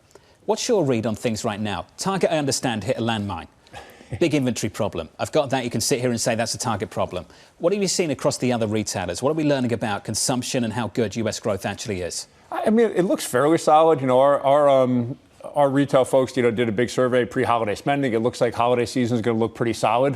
So that's a good story on that side. I think it was Williams-Sonoma actually put up pretty decent numbers on their earnings. So it looks like, I think how it's been, which is the underlying growth momentum seems pretty positive, but you're sort of at that level where you get some good news and bad news. And, I think because of that, the bad news stuff is getting punished pretty bad. So I think over the summer we were trading decelerating growth. I think you still have to be trading this as you are at a solid growth level, but you're close enough to borderlines that when you get bad news, you get a ton of reaction. The payrolls are going to be massive on December 6th. My read would be growth is solid, but not exemplary, and we just kind of have to trade it that way. And in those environments, you have a lot of kind of risk, reward, and volatility because you're close to trigger points in a lot of spots. You talk about how they're winners and losers. The winners being the Walmarts of the world, the winners being some of the big tech names. I want to read some of the commentary from the Kohl's CEO. I thought this was interesting. We are approaching our financial outlook for the year more conservatively, given the third quarter underperformance and our expectation for a highly competitive holiday season. Is this a new time where the big are going to get bigger, that anyone who has that platform to basically dominate when it comes to data, when it comes to some of the technological advancements and deliveries, are going to outperform at a time where they can offer maybe better price competition than some of the other companies that haven't had the scope to really expand in that way? Yeah, I mean, I think that's true. And I think, that also brings the tariff discussion in, too, is, are these bigger companies better set up to deal with any potential tariffs than kind of smaller competitors? So, yeah, I think the big winning, that's hard to say. You still have to get it right. I mean, Target's a big company, and they clearly got something wrong, just based on the stock price reaction. So, yeah, I think it gives maybe a Walmart or an Amazon a little bit of an advantage, but there's still execution risk, right? And you still need to do it and do it well. I'm not under the impression that this is a more competitive holiday season than last holiday season, for instance. I mean, I feel like these things are always pretty competitive. But, yeah, there's an advantage there. I guess that the bigger question is, how much of a macro tell are any of these stories, given the fact that there are winners, but there's some pretty big losers who are pointing to competition, who are pointing to a real unwillingness for consumers to buy things if the prices are perceived as too high or if the quality isn't perceived as enough? Yeah, I think the macro read's been really tricky, I think, because you had a period last quarter when the dollar stores did really, really poorly. And that would seem to have reflected, hey, you're having a lot of pressure on that lower end consumer. But in that same period, Walmart did great. And, there was some discussion, well, that's just because people are trading down to Walmart. And that is actually all bad news. I have my lower end consumer under pressure. I have my medium and high income consumer having to trade down. And I need to be worried about that. But then you get your retail sales numbers and they're okay. And I think this gets back to, John's question, which is, economic growth is fine, but it is slowing down to a level where you're going to get some good results, you're going to get some bad results, and that's going to kind of create volatility in the market, and you just kind of need to risk manage around that a little bit. Is there more, though, anecdotes that more and more consumers are trading down, and potentially that's the start of something bigger? It does feel that way, but I can think back to the previous August 2023, when you had some weak data out of some of the retailers on their private label credit cards, and folks were saying this is the moment. These private label credit cards are under pressure, and credit balances are rising. So, I mean, the anecdotes, yes, they are stacking up, but I feel like people have been trying to fade this for an extended period of time, and it's always been a little bit too early. So, I think, yes, the anecdotes are stacking up, but I'm not sure that that's, out of the blue. I think this is something people have been expecting, and it's been kind of an ongoing process. And we're just going to have to, I hate to say it, just wait on the data at this point. Jobless claims has been a great example of the same thing. So many head fakes over the last couple of summers. We're going into September, October. Every single time we're waiting for this thing to slow down, and then it just doesn't happen. Stu, it's good to see you. Thank you. Have a happy Thanksgiving. You too. Thanks for catching up with us. Thank you. Stuart Kaiser there of Citi. Equity futures right now on the S&P positive by 0.25%. Let's get you an update on stories elsewhere. Here is your Bloomberg brief. Justice Department Special Counsel Jack Smith asking the judge overseeing Donald Trump's election interference cease file a motion to dismiss the case. The decision coming due to a long-standing DOJ policy barring the prosecution of a sitting president.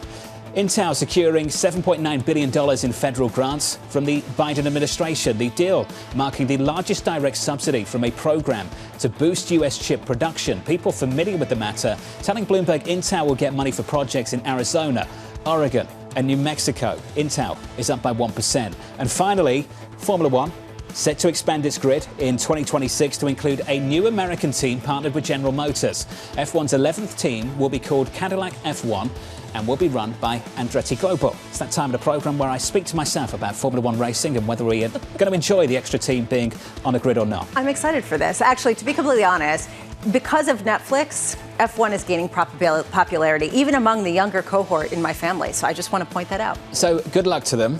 Go ahead. Personally not happy about it.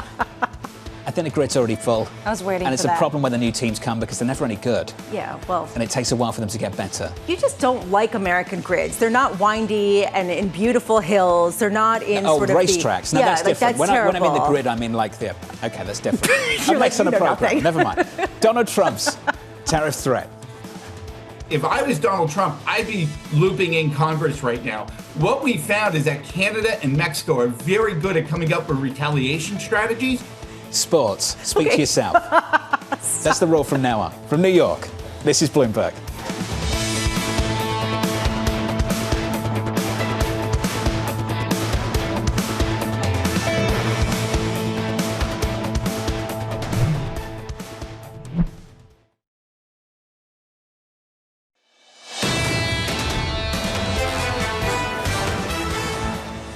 Two stocks to watch in the last 5 minutes or so.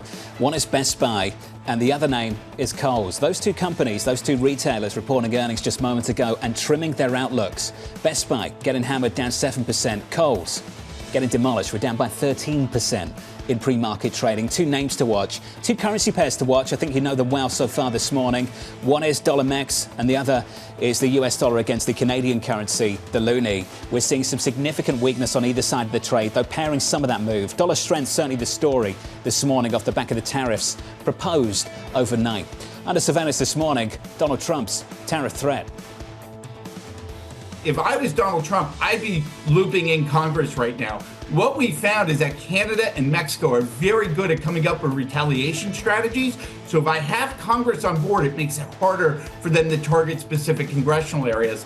And then second is personnel is policy. Without Robert Lighthizer, you really don't have that key personnel to be able to move these tariffs pretty quickly. So here's the latest this morning. President-elect Donald Trump vowing to impose a 25% tariff on products from Mexico and Canada and an additional 10% tariff on goods from China, calling it necessary to clamp down on the flow of migrants and illegal drugs crossing America's borders.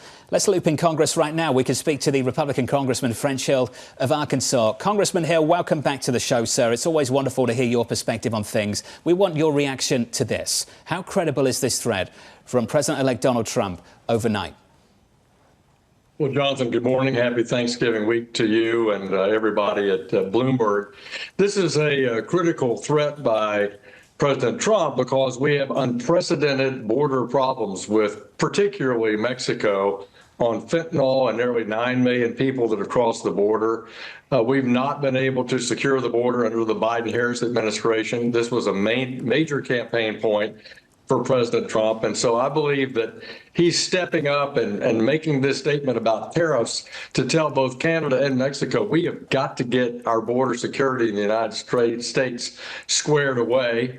And then secondarily, I think he's very concerned about imports from other countries that are going to try to take advantage of the USMCA and bring in products through manufacturing in Mexico that may skirt some of the requirements of USMCA. So both those things, I think, are on the table. Border security and trying to strengthen the parameters of USMCA for some exports from outside manufacturing companies. Congressman, so President-elect Trump sees immigration, illegal immigration, as the problem and tariffs as the remedy. But you just mentioned USMCA. If we have an executive order with these tariffs, that overrides USMCA. Should President-elect be getting Congress on board, members like yourself?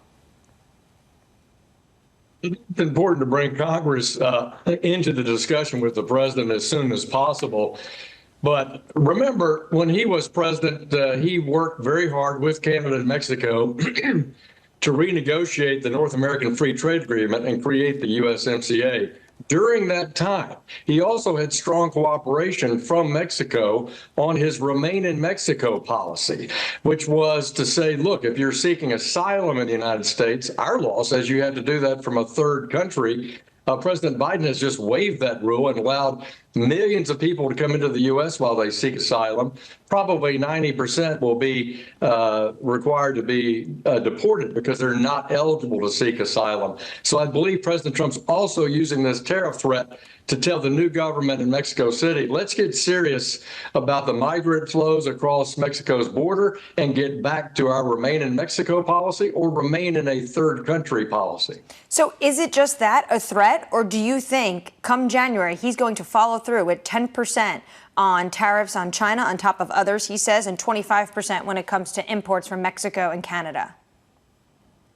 Well, we know from his first term in office that he's willing to deliver on his threats on tariffs to bring other countries to the negotiating table, both on economic and trade issues, as well as other matters. And I certainly consider border security a top issue coming out of this election. People are sick and tired of the crime impact, the fentanyl impact, the death in our communities, and the overwhelming loss of control from Tijuana to Brownsville of the Mexican-American border. So I believe that, yes, he would deliver on this, but he's also using it as a lever to get serious conversations in Ottawa and Mexico City with Washington as we turn the page and have a new presidential administration. Well, when Congress turns the page, we're going to be looking forward to hearing who is going to get the top committee posts, the chairmanships of these committees. And in about 2 weeks' time, we might know that. I know, Congressman, you're up for potentially leading the Finance Committee. What's the status of that? Well, I'm making the case to my colleagues, Republican colleagues that serve on the House Steering Committee, that I believe that because of my longstanding bicameral communication and collaboration capabilities with the Senate, my leadership in the House over the last decade, and probably most importantly, the fact that I was in the private sector for decades and was regulated mightily by the federal government through both the securities regulators and the banking regulators, that private sector experience, my experience on Capitol Hill and communication and collaboration, and also my work in the executive branch at the Treasury and the White House makes me an ideal candidate to serve as the House Financial Services Committee. And Anne Marie, what's amazing about this is, based on my research, were the steering committee to select me for this important post, I would be the first person with a banking and finance background before I entered Congress to serve as chairman since the Teddy Roosevelt administration. So it's a long time ago. So I hope that my background, my resume will carry the day for leading the committee. Congressman, based on what we've heard from Donald Trump and some of his priorities when it comes to the financial sector, a lot of people are pointing to the potential for crypto being the first on the agenda of any financial chairman, Financial House Services Committee chairman. Is that your take on it as well? Well, I think that's very important. It's if we don't get our policies for digital assets market structure completed during the lame duck, I think it will be a top issue for the House Financial Services Committee, and looking forward, working with a new banking committee chairman, Tim Scott of South Carolina. We need a market structure bill that gives us the framework for digital assets so that innovation, coding, company formation can take place here in the United States and not push that innovation offshore to other markets. And secondly, we do need a dollar-backed stablecoin as a tokenized payment of the U.S. dollar for use on a blockchain. Both these innovations will help support the future of Web3 and continue to make the dollar the strongest currency in the world, and America the leading technology and innovation capital of the world. Is your background in finance an attribute or potentially not really even weighing in on this race at a time where a lot of people are pointing to simply past allegiance to Donald Trump?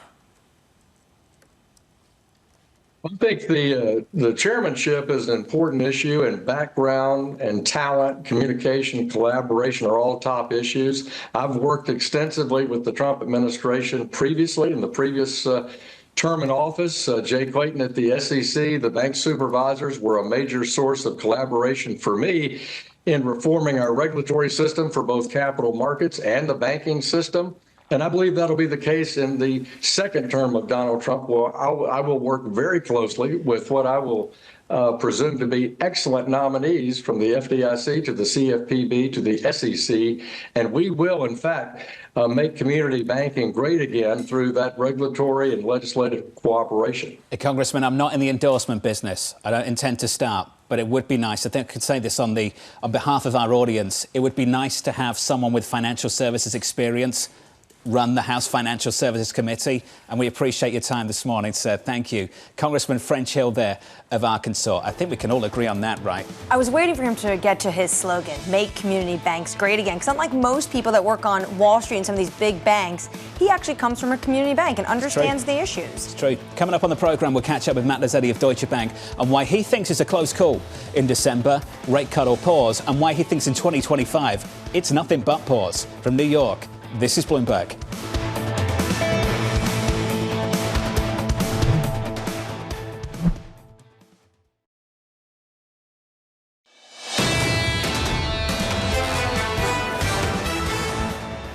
Equity futures right now on the S&P 500 positive by 0.2%, up by close to a third on the Nasdaq 100. Things are pretty quiet. They're okay in the equity market this morning, coming off the back of a 6-day winning streak on the S&P 500 with 2 hours until the cash open. Let's get you some morning movers. We can do that with Manus Cranny. Good morning, Manus. Jonathan, good morning. I'll tell you what's not grand. The department store land down 17.5%. You just touched on this. You broke the news. But what you're looking at is a stock that was down 36% before we went in today. The language that's being used in the guidance is conservative. Also, they're changing the CEO. Kingsbury will step down. He will leave. The guidance in terms of full year sales down 6 to 7%. That originally was 3 at 5. So you are looking at a compression in terms of what you're spending in coals on apparel and footwear. I don't need to lecture you on the bifurcation of the consumer, but we're going into this Black Friday with some banging bargains. Now, to understand the threat of tariffs, you then need to extrapolate where is the flow of autos coming from. 25% possibly on Mexico and Canada. Mexico delivered 16% of the vehicles sold in the United States of America in 2024. 2.5 million cars, trucks, and SUVs. Canada delivered 7%. So this is just an example. This is GM, down over 4%. The bigger question you need to ask yourself this morning is, are we heading towards a rewrite of the 2020 rewrite of NAFTA, which was the USMCA? Autos definitely in the sightline. And then when it comes to a parting gift from President Biden to those on Medicare and Medicaid, it is about get your GLPs, your weight loss drugs, and you can have them. 7.4 million people potentially can access GLP-1s, spending $35 billion over 9 years. That's the proposition. What is the rollback risk? The rollback risk is RFK Jr., gets into power and changes some of this proposition. Yes, a proponent of healthy diets, but perhaps not a proponent of healthy diets and your GLP-1s. Jonathan. Manus Cranny, some names to watch this morning. We'll touch base with Manus again in about 60 minutes from now.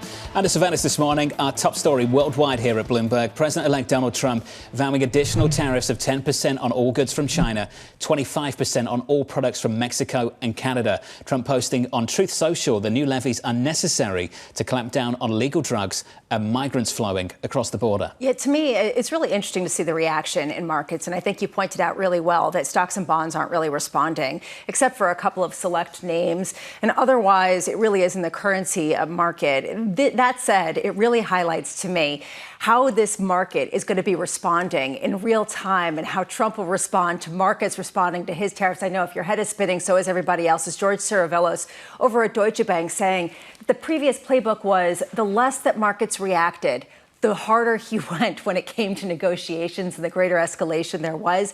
Is that going to be playbook in February? Not right now, because this is still just 3 weeks after the election. Right. This is the remedy. Potentially he's getting some of the negotiating done, and we saw that with Justin Trudeau making a phone call before he is inaugurated in January. But a Trump official from the first iteration has messaged me and said, maybe you guys are reading too much into it.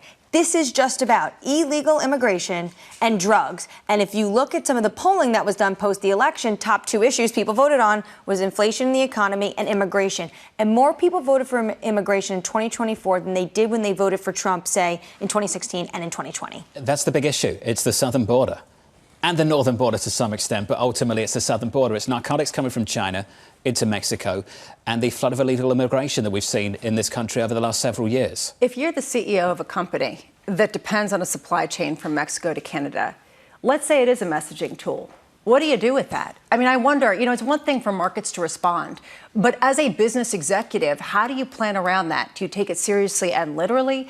Do you try to cater to them? And I think what BYD, the sort of fate of their plant in Mexico is a good tell, that Mexico doesn't want to anger and get ahead of angering Trump. So they're saying, wait a second, maybe we don't want a Chinese car manufacturer creating a factory in Mexico when they're accusing us of being a backdoor for Chinese goods. Jonathan, you mentioned the southern border. New York Times has a stat this morning about the northern border. Although illegal border crossings from Mexico plummeted over the summer, the number of people arriving from Canada illegally hit an all-time high. So they're going a different route. Because why? We have seen ratcheting up of the southern border, so now they're trying via Canada. That's the latest on that front, the trade front and security on the northern and southern border.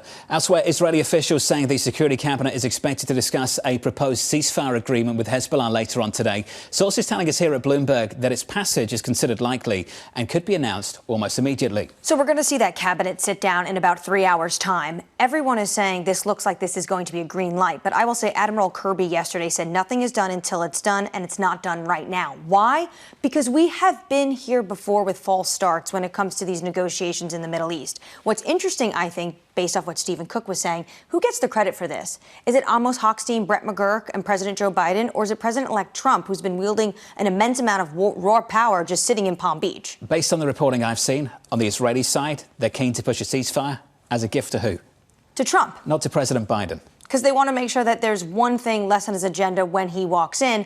But you can imagine this is politics. Both sides are going to say they were the reason why the deal got done. Let's get to some more politics. Republican lawmakers expressing concern over the national security review of Nippon Steel's proposed takeover of U.S. Steel, calling on the White House to preserve critical documents and raising the prospect of a congressional probe. This carries on and on. It continues. Yeah, at the same time that Japan's prime minister asked President Joe Biden to approve the Nippon Steel deal before he leaves office. So it really raises a question of just how much of a security this issue was, a national security versus a transactional or specific election-related issue for unions. I will say this is going to be a very interesting time when we're talking about transactional types of trade issues and national security issues. Watch this space going forward. I just don't know why the letter came out now. We have been talking about on this program for weeks, actually months, that it feels like speculation is pretty obvious that CFIUS was used for a political use case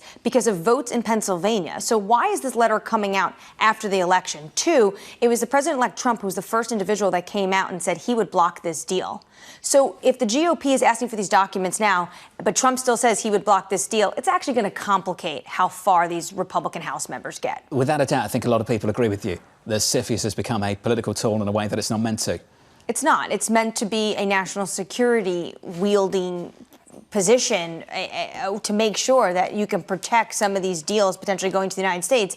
But now, basically, you could put anything into CFIUS and it becomes a black hole. We have no insight into it. That's the latest on that front. Here's the latest on the Federal Reserve. You know what investors are doing. They're debating the outcome of the December meeting, a cut or a pause. Matt Luzzetti of Deutsche Bank is writing this. Our baseline sees a 25 basis point cut in December, though that's a close call. Thereafter, and here's the big call, we expect an extended pause, which keeps the Fed funds rate above 4% into 2026. Matt joins us now for more. Matt, good morning. Great to be here. Been looking forward to doing this with you. 2025, a pause for the whole year. What underpins it? So I think there's two things. One, it's just the details of the underlying economy that we see now, which is the consumer has remained resilient. We've got upward revisions to household income. The labor market looks more resilient and more stable than what we thought. And inflation has been higher over the past several months. I think you'll see that when the Fed updates their forecasts. The unemployment rate is going to come down, growth is going to come up, inflation is going to come up. So that dynamic, I think, definitely supports the Fed on a more extended pause. Overlay with that, policy changes that we expect, extensions of tax cuts, perhaps further tax cuts, tariff policy, which lifts inflation. All of that leads to this dynamic of stronger growth, we think, higher inflation that stays above 2.5%, and a neutral policy rate that's closer to 4%, and the Fed's above 4%. There's a key line in everything you said. You'll see that when the Fed updates its forecasts. When will they update the forecast to reflect that? Is it at the December meeting, or do they wait until March? So I don't think they fully reflect that in December. I think we have some historical precedent for them to begin to reflect upcoming economic policies. We look back to December of 2016. Back at that time, they significantly ramped up their discussions around the policy outlook for tax cuts. I think about half of Fed officials in December 2016 actually began to build tax cuts into their policies. More officials actually saw it as a shift in the distribution of risks. So they were reflecting stronger growth risks.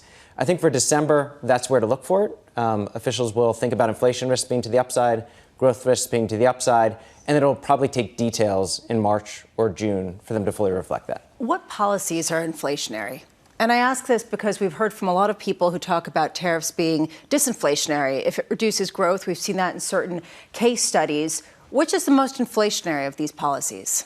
Yeah, so for us, it's the combination of the policies, which would be one, demand-side policies via tax policy, including additional tax cuts that we have built into the forecast.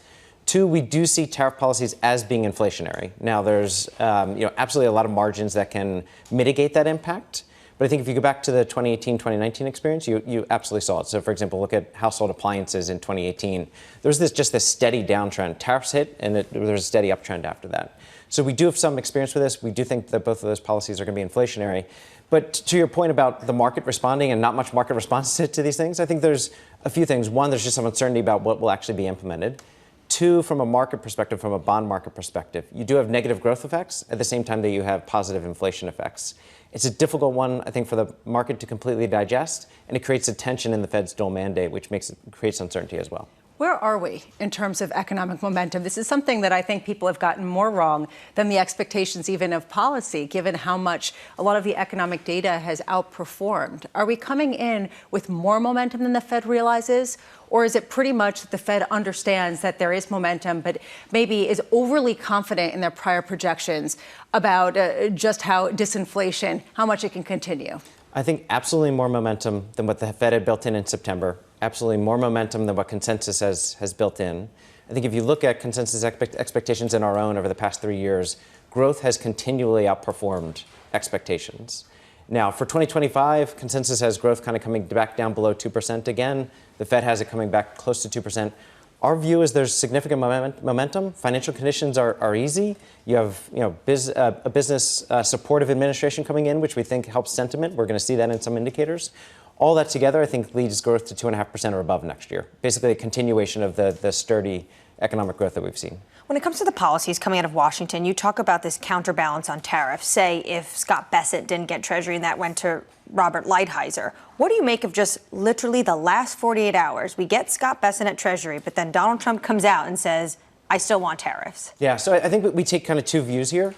One is we fundamentally believe that tariffs are coming. So we have built into our forecast a 20 percentage point increase in tariffs on China next year. So the 10% that was kind of floated overnight would be fully consistent with what we have built in. And then we expect this universal baseline tariff in 2026. The second question is about how that gets implemented, how it gets phased in. And so we have it starting somewhat smaller than the maximalist approach and getting phased in over time. I think the past 48 hours I would view as the market took Scott Bessent's Treasury nomination as a very positive sign on tariffs. And I think President-elect Trump, perhaps didn't like the idea that it was perceived as being really watering down the tariff focus, and also doesn't want to have a perception that the Treasury Secretary is going to be the one that's setting policy, that he is the one setting policy. And so I very much think that we intentionally got this kind of announcements overnight following that nomination. I always say personnel is policy, and Scott Bessent, how he thinks that says what's going to mean potentially from the Treasury, or potentially going to be a pushback on individuals that are going to want to implement tariffs. Who are those individuals? Because we don't have anyone yet at USTR. Or does it matter, is what you're saying, because Trump's making all the decisions? No, I think Trump, first and foremost, will be the driving force for what happens with trade policy. Where Robert Lighthizer ends up, I think, will be important. And we kind of don't know that yet. If he ends up. If he ends up within the administration. But I think, if you go back to Trump and Lighthizer, it's a several decade focus on tariff policy and trade policy. It's not something new or that they baked up in 2015, 2016. Trump was writing articles in the 1980s about trade with Japan, 1990s about NAFTA. We shouldn't anticipate that this just goes away all of a sudden when he gets elected. He will deliver on some of those policies. I think we can view, the voices that are going to be in the room, Bessent potentially as a counterbalance to that, but not something that eliminates the policies. Everyone's bullish right now. We're talking about how high can you go with some of your S&P forecasts across the street.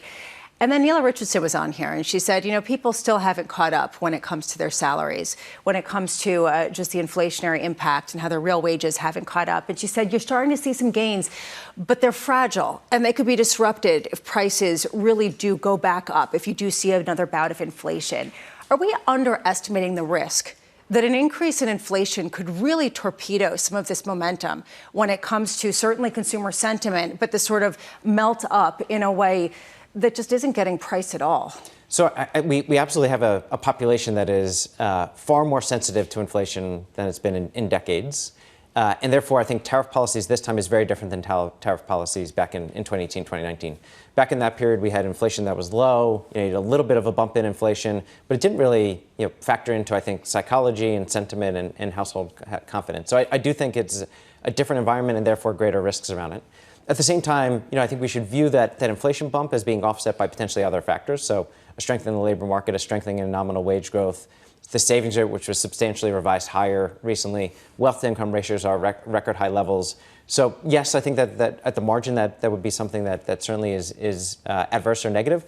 But there are a number of these other factors that are quite supportive for the consumer. Matt Luzzetti of Deutsche Bank. Matt, it's good to see you. Good to see you too. An interesting call for 2025, that's for sure. Equity futures right now in the S&P positive by 0.25%. With an update on stories elsewhere, here is your Bloomberg brief. Kohl's shares falling in early trading. The retailer reporting a 9.3% decrease in comparable sales and cutting its forecast for the year.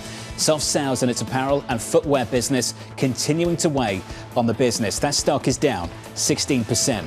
Elsewhere, check out this. Walmart joining a growing list of businesses reversing course on diversity, equity, and inclusion initiatives. The company will no longer consider race and gender to boost diversity when granting supplier contracts and stop collecting demographic data when assessing financing eligibility.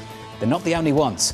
And finally, in sports, the Baltimore Ravens beating the LA Chargers in Monday Night Football. The reigning MVP, Lamar Jackson, throwing 2 touchdown passes and running for a third, with running back Derrick Henry adding 140 rushing yards. You want my take on sports? I actually wanted you to take on Walmart, to be honest with you. Well, I actually think it's interesting because there was an anti-DEI activist who threatened to boycott Walmart heading into Black Friday. And in the past, companies have said, no, we'll keep going with this. You can't cow us. This time it was sort of the anti-Bud moment. No, we're cowed, or the Target moment that we've seen in the past. Important lessons. Why?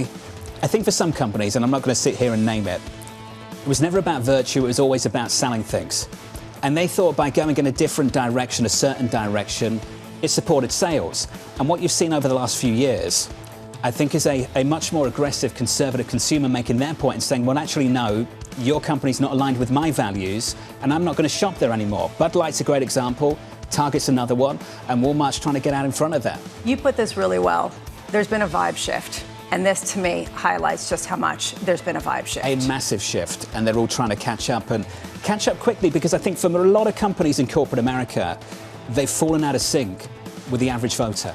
And I think we've seen that in the election of the past few weeks. Yeah, let's see how this shakes out exactly at a time where, frankly, the cabinet nominees of Donald Trump are everything from Latino to gay, but it just isn't talked about, right? So I guess that there's a real question of how we talk about inclusion in a new society. Get back to meritocracy seems to be the argument.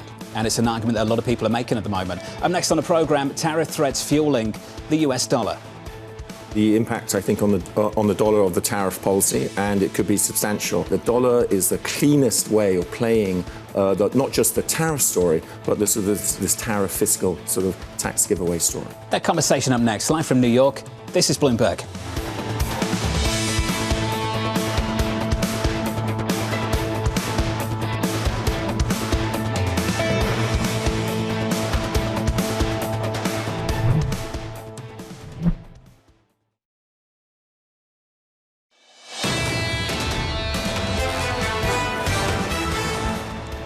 Dollar strength across the board today. You see it in G10.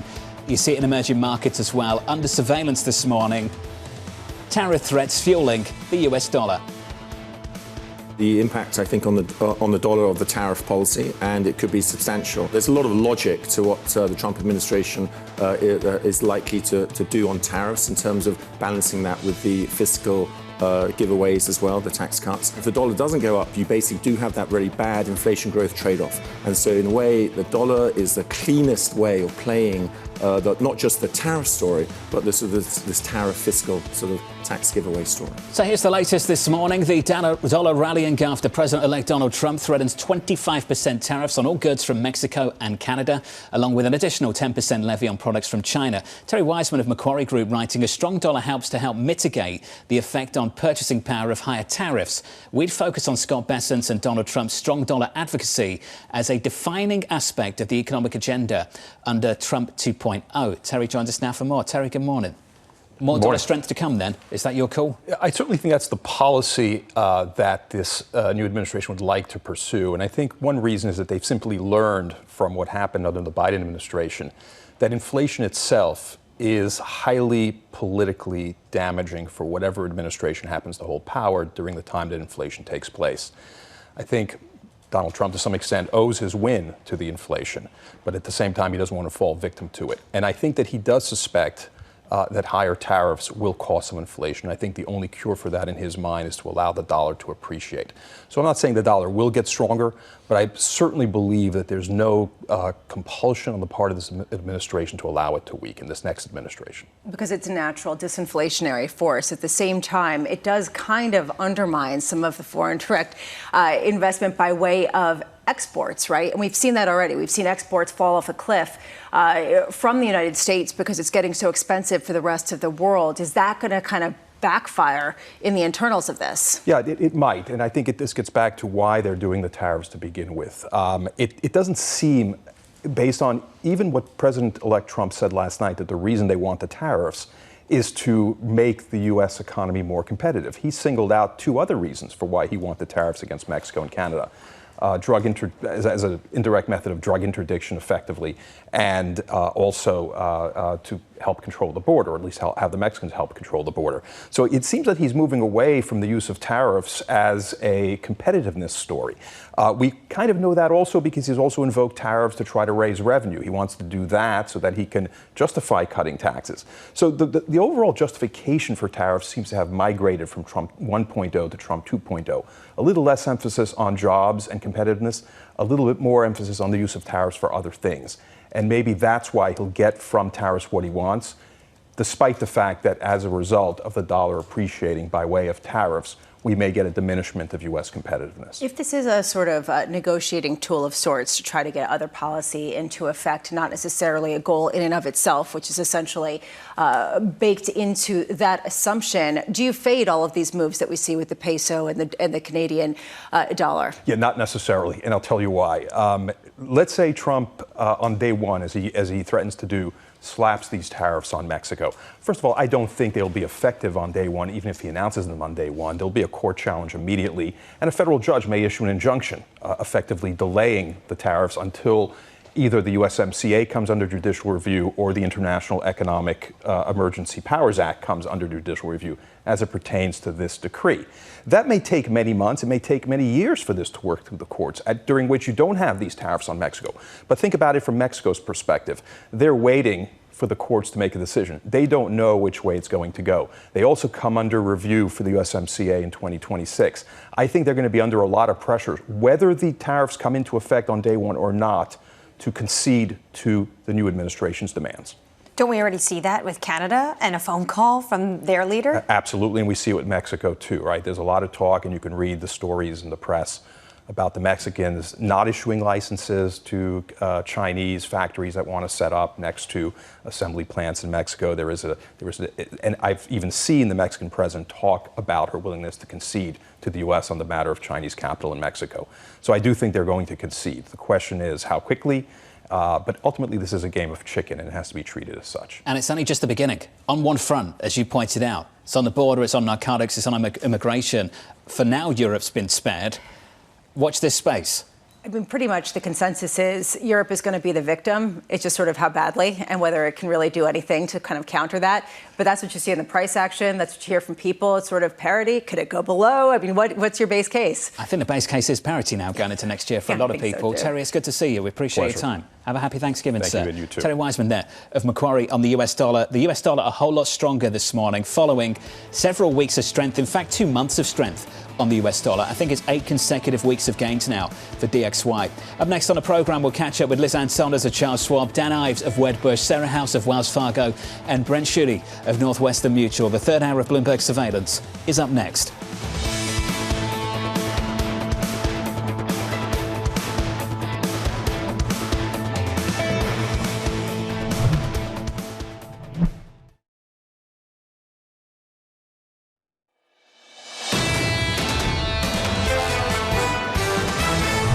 Into 2025, you've obviously now shifted from election uncertainty to policy uncertainty. There are real risks right now. There are real concerns in the market that we haven't seen in past years. Markets are likely going to be volatile over the coming year, but probably still upward. The market's gotten ahead of itself a little bit. There's still this very bifurcated political environment. It still feels unstable. This is Bloomberg Surveillance with Jonathan Ferro, Lisa Abramowitz, and Anne-Marie Hordern. The rally continues. Day 6, that was yesterday. Day 7, potentially this morning. So far, so good. Equity futures on the S&P 500 firmer here by 0.25% on the S&P. On the Nasdaq 100, up by 1/3. If you want some moves, check out foreign exchange. King dollar. As Larry Kudlow used to say every first Friday of every single month with me, King dollar still reigns supreme Look at it against the Canadian dollar. Look at it against the Mexican peso. Trade is at the epicenter of these moves this morning. Yeah, the threat of potentially additional tariffs on China and 25% tariffs on Mexico and Canada. The question that a lot of people are asking is, how much is this the starting salvo for negotiations? How much is this a signaling tool to indicate where his priorities are going to be when he takes office, which is still months away because it's only been about 3 weeks since the election? Well, Matt Luzzetti's point was this was a signal that DJT is in charge. President-elect Donald Trump is in charge, not Scott Bessent, who got the nod for Treasury, and the market and everyone, the commentary was talking about how this is an individual who might be pragmatic when it comes to tariffs. Yes, potentially he will be that voice in the room. But at the end of the day, this is going to be the Trump policies he's campaigned on. But he is a deal maker and he is a negotiator. And that is probably why it is coming out right before he's going to be inaugurated, because already you see leaders lining up to get those talks done now before January 20th. They've said repeatedly they're looking for a great realignment of things like global trade. And to balance that, the FX channel is really, really important. Peter Cheer over at Academy wrote this recently. I expect a stronger dollar to offset much of any impact from tariffs that do get implemented. And you're seeing the dollar doing some of that work this morning. So just putting together what Terry Wizman and Matt Luzzetti were saying, Terry was basically saying that a strong dollar is necessary to tamp down inflation, basically that U.S. can import goods for cheaper, so essentially because of the strong dollar, which will tamp down some of the inflation, which essentially torpedoed the chances of the Democrats winning. That's what a lot of people are saying. On the flip side, you have to start wondering what this means for inflation to still be picking up, because there are other channels, and this is a very different moment than back in 2016 in terms of deficit, in terms of also just how much strength there is. So just to identify some obvious tension, TD, Mark McCormick, I think has sort of captured this brilliantly. Successful reindustrialization of the US requires a weaker dollar and a reduction of the trade deficit. Buckle up. That's where the tension is. Especially when you look at some of the export data for the United States, it has fallen to the lowest since the depths of the pandemic. You can see it absolutely collapsing because people do not want to export or import goods from the United States because it is getting too expensive. Again, a lot of tensions with the market pushback in response to Trump policies. We're finessing that, or seeing that finesse possibly by whack-a-mole. You got Scott Bessent, you get some tariffs. What do we get tomorrow? Which is the reason why people are wondering what kind of check there is by the market. Well, John, you mentioned Larry Kudlow. His name was circulating around. He was the former NEC director. We're still waiting on who is going to be the NEC director in Trump 2.0. Names like Kevin Hassett have come up, Kevin Warsh, even Peter Navarro. And then, of course, where does Ambassador Lighthizer come into play? Does he even enter in Trump 2.0? Given the fact that Howard Lutnick has taken on an expanded role when it comes to trade and tariffs, we're still missing the trade ambassador, yet Trump is truthing about trade. NEC is really important. And what Larry Kudlow did with that position a number of years ago, I thought was equally as important.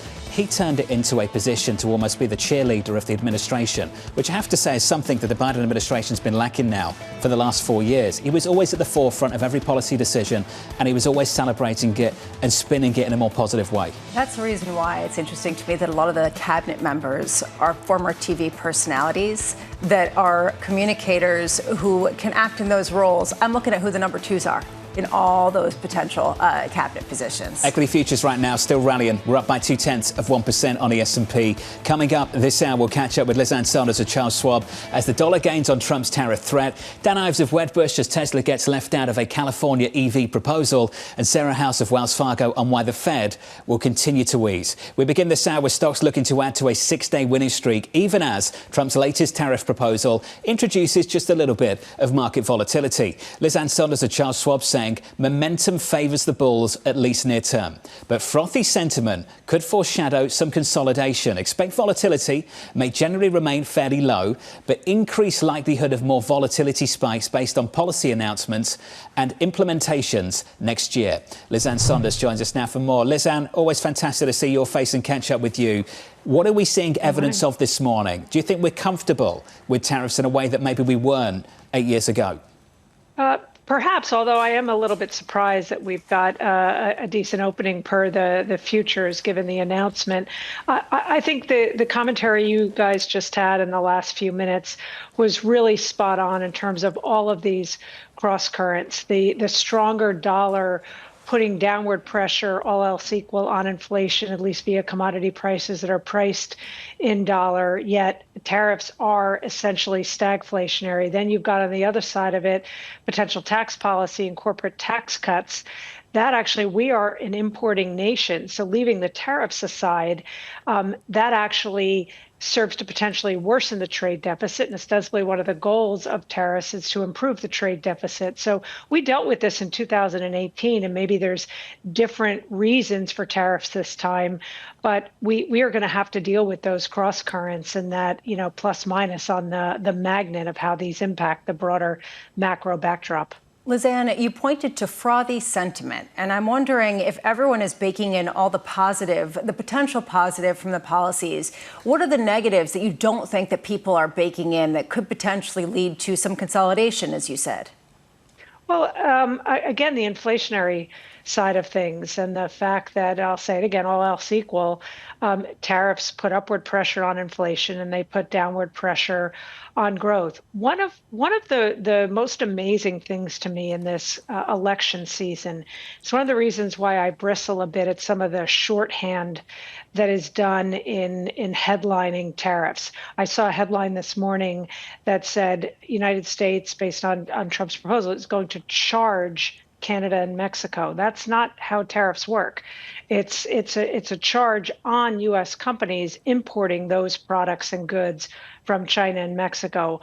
I get the end game of what it's trying to affect, but I've had so many conversations with people who have this aha moment, and they actually didn't realize that that's how tariffs work. If they're not in the business, if they're not living, eating, and breathing it every day like we are. So I think the actual impact on things like inflation, the pass-through that happens to consumers like we saw in 2018, the fact that tariffs for the goods where we had tariffs in 2018, from the point those were enacted, you saw the inflation in those particular tariff-impacted goods go straight up versus the rest of, say, an index like CPI fairly flat. So I think an actual increase in inflation is something that is not, I think, anticipated in general by market participants, and I think that could be the big surprise. One thing I don't have a clear view on, Lizanne, is how resilient the consumer is to potential uptick in inflation. And I say that as we get different results from different companies that paint very different pictures. You have the Walmarts of the world that are delivering better than expected outlooks, and then you have Kohl's and Best Buy coming out this morning downplaying their expectations for the year, talking about, in particular, weaker clothing spending. How much do we get a sense that the consumer is vulnerable, is fragile to even a small uptick in inflation in a way that they haven't in the past when we saw inflation come up or, frankly, when tariffs went on? I think it depends on where you are on the spectrum for the consumer. I don't think we can look at the consumer through a monolithic lens. You've already seen it in confidence measures and spending, in some of the details around spending. Big difference up the income spectrum, up the wealth spectrum versus down the income and wealth spectrum. So I think that becomes a factor. We have to fine-tooth comb analysis of the consumer. But in addition, I think the overarching support for the consumer beyond those traditional metrics like the savings rate, which of course has come down in the post-pandemic to more normal levels, the excess savings story, that's pretty much drawn down other than the upper income spectrum. But I think the labor market really holds the key. I think if we were to see any weakening in the labor market beyond some of the hurricane-related impacts that we have seen, I think the feed through to consumption would be a bit more swift than maybe what we might have expected to see tied to the inflation story. Lizanne, it's that time of the year where we have the same debates looking out to 2025, a new year. It's market cap versus equal weight. It's large versus small. I just want to sit on the small caps just for a moment. The Russell is up 11% this month, November 2024. In November 2020, it was also up by a similar amount, up by something like 18. Going back to November 2016, double-digit gains as well. What is it about November of an election year that gets people excited about small caps over the last three cycles? Well, a lot of it has to do with stimulus, and in the last couple of cycles, also tariffs, and the perception that domestic-oriented companies are better served in a trade war environment. But it has been fairly short-lived. There are traditional seasonals, though, that kick in for small caps. Small caps generally do fairly well in the November to April or May period of time. So the knowledge of that may kick in. But much as I said to Lisa's question about the consumer, I don't think we can look at small caps through a monolithic lens. Russell 2000 is a very, very large index, 43% of which are negative earnings companies. A fairly large percent are zombie companies too. And in the past year to 2 years, we've seen a very, very wide spread between the performance of the profitable companies within the Russell versus the non-profitable companies. So I think there's opportunities down the cap spectrum, but I don't think you can sacrifice quality, especially on that profitability scale. And if you do a Christmas quiz in the office this year for anyone, not just Charles Schwab, ask them to name 5 companies on the Russell, and we'll see how well they do. Lizanne, it's good to see you. As always, Lizanne Sonders there at Charles Schwab. Have a very happy Thanksgiving. Lisa, we've played that game before. I can't name 5. I'm not sure how many other people can name 5. Give me a little bit more time. Come You're going on. for the membership? Yeah, I'm looking at the membership. MSTR, and it's not working at all. Good work, guys. We're really crushing it. It's true. Okay, and you look at the entire market cap, and it's dwarfed by NVIDIA. So that's the reason why we talk about NVIDIA as much as we do the Russell 2000, because, frankly, on a market cap basis, it matters. That said, it sort of is the direct read-through of Fed policy, of some of these other effects on the consumer into the economy. It's used as a proxy for all those private companies out there, too. I'm killing it because I didn't know any names, so I'm just going to keep talking. Underperformance on the Russell today. We're down by about 0.1%. With an update on stories elsewhere this morning, here is your Bloomberg brief. Let's start with this. Best Buy shares falling in the pre-market. The company reporting third quarter earnings that missed Wall Street estimates and slashing its full-year sales forecast on sluggish demand for electronics and other appliances. That stock recovering just a touch. We're down about 1%. Elsewhere, Rivian receiving preliminary approval for a $6.6 billion federal loan to support the construction of its plant in Georgia. Plans to build the plant were halted earlier this year in a decision aimed at cutting costs, but the company still needs to meet certain conditions to finalise the loan. That stock is up by close to 10%. And finally, Citi is cutting back on the number of its year-end promotions. The Financial Times reporting that 2,000 employees could get a bump in pay and title in the next month. That's down from 8,000 in previous rounds. That's the latest from Citigroup this morning. Up next, the morning calls. Plus, we'll catch up with Dan Ives of Wedbush on Musk versus Newsom as the EV tax credit battle continues to heat up. That conversation is just around the corner. Lisa's looking at me like she's worked out 5 names on the Russell. Okay. What have you got? Duolingo, how do you know me so well? Carvana, MicroStrategy, Microcomputer. I'm looking at the biggest names. Okay. I'm sure Shake Shack's there. I'm just looking down this. Is Abercrombie still there? Well, I haven't gotten there yet. Come on. You can't give me a full comprehensive quiz. You were looking at me like you wanted to say something. Okay. We'll be back in 2 minutes where Lisa will have a breakdown of the membership at the Russell. Stay tuned. From New York, this is Bloomberg.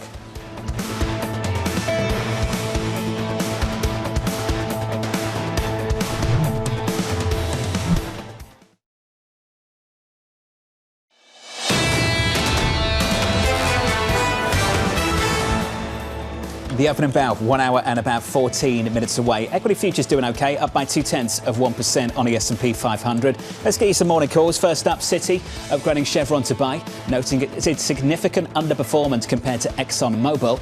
Your second call from UBS, assuming coverage of Southwest with a sell rating, pointing to weak margin performance and uncertainty over its new service and revenue strategy. That stock is down about 1%. And finally, HSBC downgrading Goldman Sachs to hold, saying high market expectations are leaving room for disappointment. A stock is negative by about 0.6%. Turning to Tesla, California Governor Gavin Newsom excluding Elon Musk's company from a proposal that would offer EV rebates to buyers if a federal subsidy is repealed. Newsom's office telling Bloomberg it's due to the plan's market share limitations. Musk calling the proposal insane in a post on X. Dan Ives of Wedbush saying this: with the majority of EVs sold in California being Teslas, this would be a risky political move in our view. Dan joins us for more. Dan, good morning. Great to be here. Do you agree it's insane? Look, yeah, Jake Paul and Tyson. Now you got Newsom and Musk. I mean, this is going to be a battle, right? And ultimately, it's a political battle. But the only EVs that are made in California are Teslas. So if they actually go down this path, I believe this could be some threats where more and more jobs move from Fremont to Texas? Austin. But at the end of the day, federal tax, as we've talked about, that's going to get ripped away. That's bullish for Tesla. You're going to see this back and forth. Before we get into that, let's just dig into this relationship. What is behind it? We know what was behind it with Biden. What this basically came down to was union workers not being at Tesla in the way that they were at GM and Ford. What's this one about? Look, I think, first off, I mean, Musk was iced out of the Biden administration for years, right? It was really focused on Detroit in terms of GM, Ford, and others. If you look here, is that there's a beef clearly between Musk and Newsom. But essentially what this is really about is that you're going to have these tax credits from a federal perspective taken away. California clearly trying to do something to stop that. But the reality is that the money ran out on this program in California. So, Dan, this is important. The support at a federal level is clearly with Elon Musk. At a state level in places like California, it looks like because of this tension, he's losing it. How important is that relationship at both the state and federal level when it comes to things like autonomous driving? State, we view it as much less than from a federal perspective, because the golden goose here is autonomous. You know, we believe the autonomous piece is worth $1 trillion alone to Tesla. Federal regulatory spiderweb essentially gets ripped away, and I think that's significant. Now, California, Newsom clearly will try to fight some of the autonomous, some of the unsupervised FSD, but this is going to be something that's really going to continue. But I believe Tesla is going to have significant sort of room to what I view as elevate themselves within autonomous. And that's really what I believe is the key to this Tesla story. It's about AI and autonomous. What Newsom's doing here when it comes to California, this is essentially almost a sideshow to the broader story here with Tesla, which is why it's really been a Cinderella story since Trump got in because of the Musk bet. But when it comes to autonomous driving and the federal regulations, it's not a light switch. This has to go through Congress. Elon Musk and his proximity to power cannot just basically get this over the finish line. Of course, not in itself, but could move it significantly toward the finish line. So, he gets it to the 2-yard line. Right now, it's at the 40-yard line. 50, midfield. So he could get to the 2-yard line, but that's also why with the red sweep and just relative to what we see with coming out of the Beltway, being there over the last week, we feel like there's a groundswell for autonomous. But no doubt, when it comes to EVs... You feel there's a groundswell in Congress as well? I believe there's a groundswell. The reason I think there's a groundswell based on our view and what we hear is because of what's happened in China.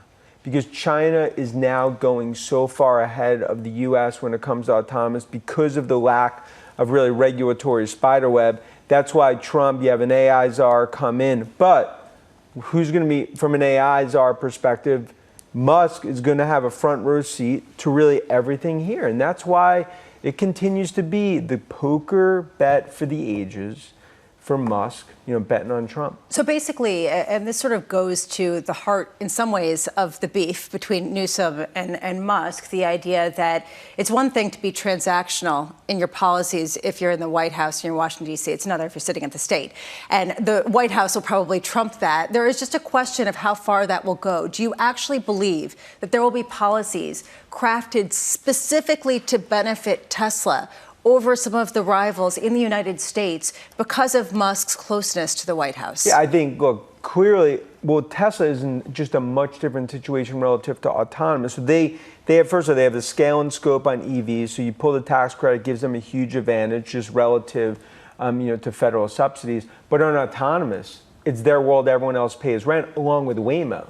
So when you look at this relative to other automakers, they're essentially almost going to have to license from Tesla. But when it comes to the state level, you look at Newsom, does this end up in a UFC fight? I don't know. I mean, this is going to continue to play out between this beef, Newsom and Musk. This goes beyond just Tesla. There was a report out of The Information saying that Google CEO called Donald Trump and Elon Musk was on the phone with him, and he was surprised by that. You talk about space and some of the space exploration and what's going to happen with the NASA budget. How much can you extrapolate out that the Musk halo is really something that you have to sort of get on the bandwagon as an investor, simply because there are going to be certain policies that will just de facto benefit him because of his closeness with the president? I think you said it as best as I could say. I mean, this Musk and Trump This is not going away. I actually see this something that's going to continue to expand. And it's going to be from China tariff discussions. When you look at Musk's ability in terms of President Xi and his relationship there, when it comes to AI, when it comes to autonomous EVs, that's why it comes down to Detroit. Musk, he wasn't at the cool kids table. Now there's a knock at the door. It's Elon.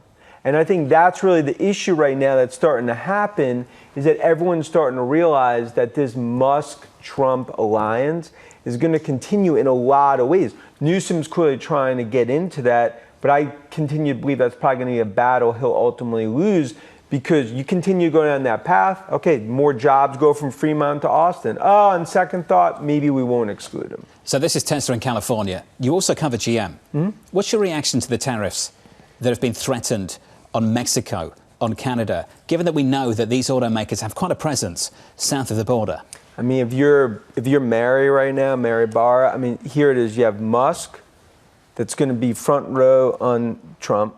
Now you got these tariffs. I mean, you talk about heartburn from a GM perspective. Well, for a company right now, that's actually, I think it's some of the best execution that I've seen. You've still got to outperform on the stock. Because to me, if you look at execution, I still don't believe the stock is getting the right value relative to... How exposed are they, though, to this tariff story? And if he goes through with it, can you still put an outperform on that stock? They're exposed. We got to see how it all plays out. I continue to think that bark will be a little worse than the bite, in terms of as it all plays out. But for GM, for a company that's humming right now, it's kind of been a little 1-2 punch in that 313 area code. So GM, the only reason I brought up GM is not about the tariffs, it's about F1. Expanding the grid to an 11th team. You went to Vegas over the weekend. What was your impression of things? I mean, my first F1, Sold, and Farrell's had an in. influence in that. Look, that was just an epic week in terms of just being experienced F1, being part of the Ferrari team there. It was just an unbelievable experience. I recommend everyone. I went from Farrell to the Netflix show. John's an influencer now. He's he's actually an F1 influencer. So I went from Farrell to the Netflix show to going to an F1 race.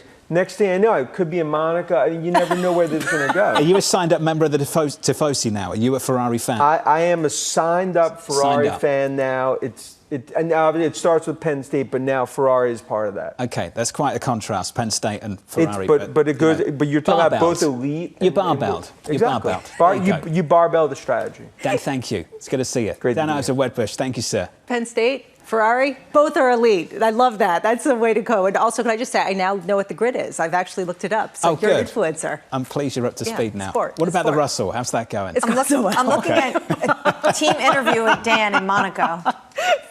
Full analysis. Let's do it.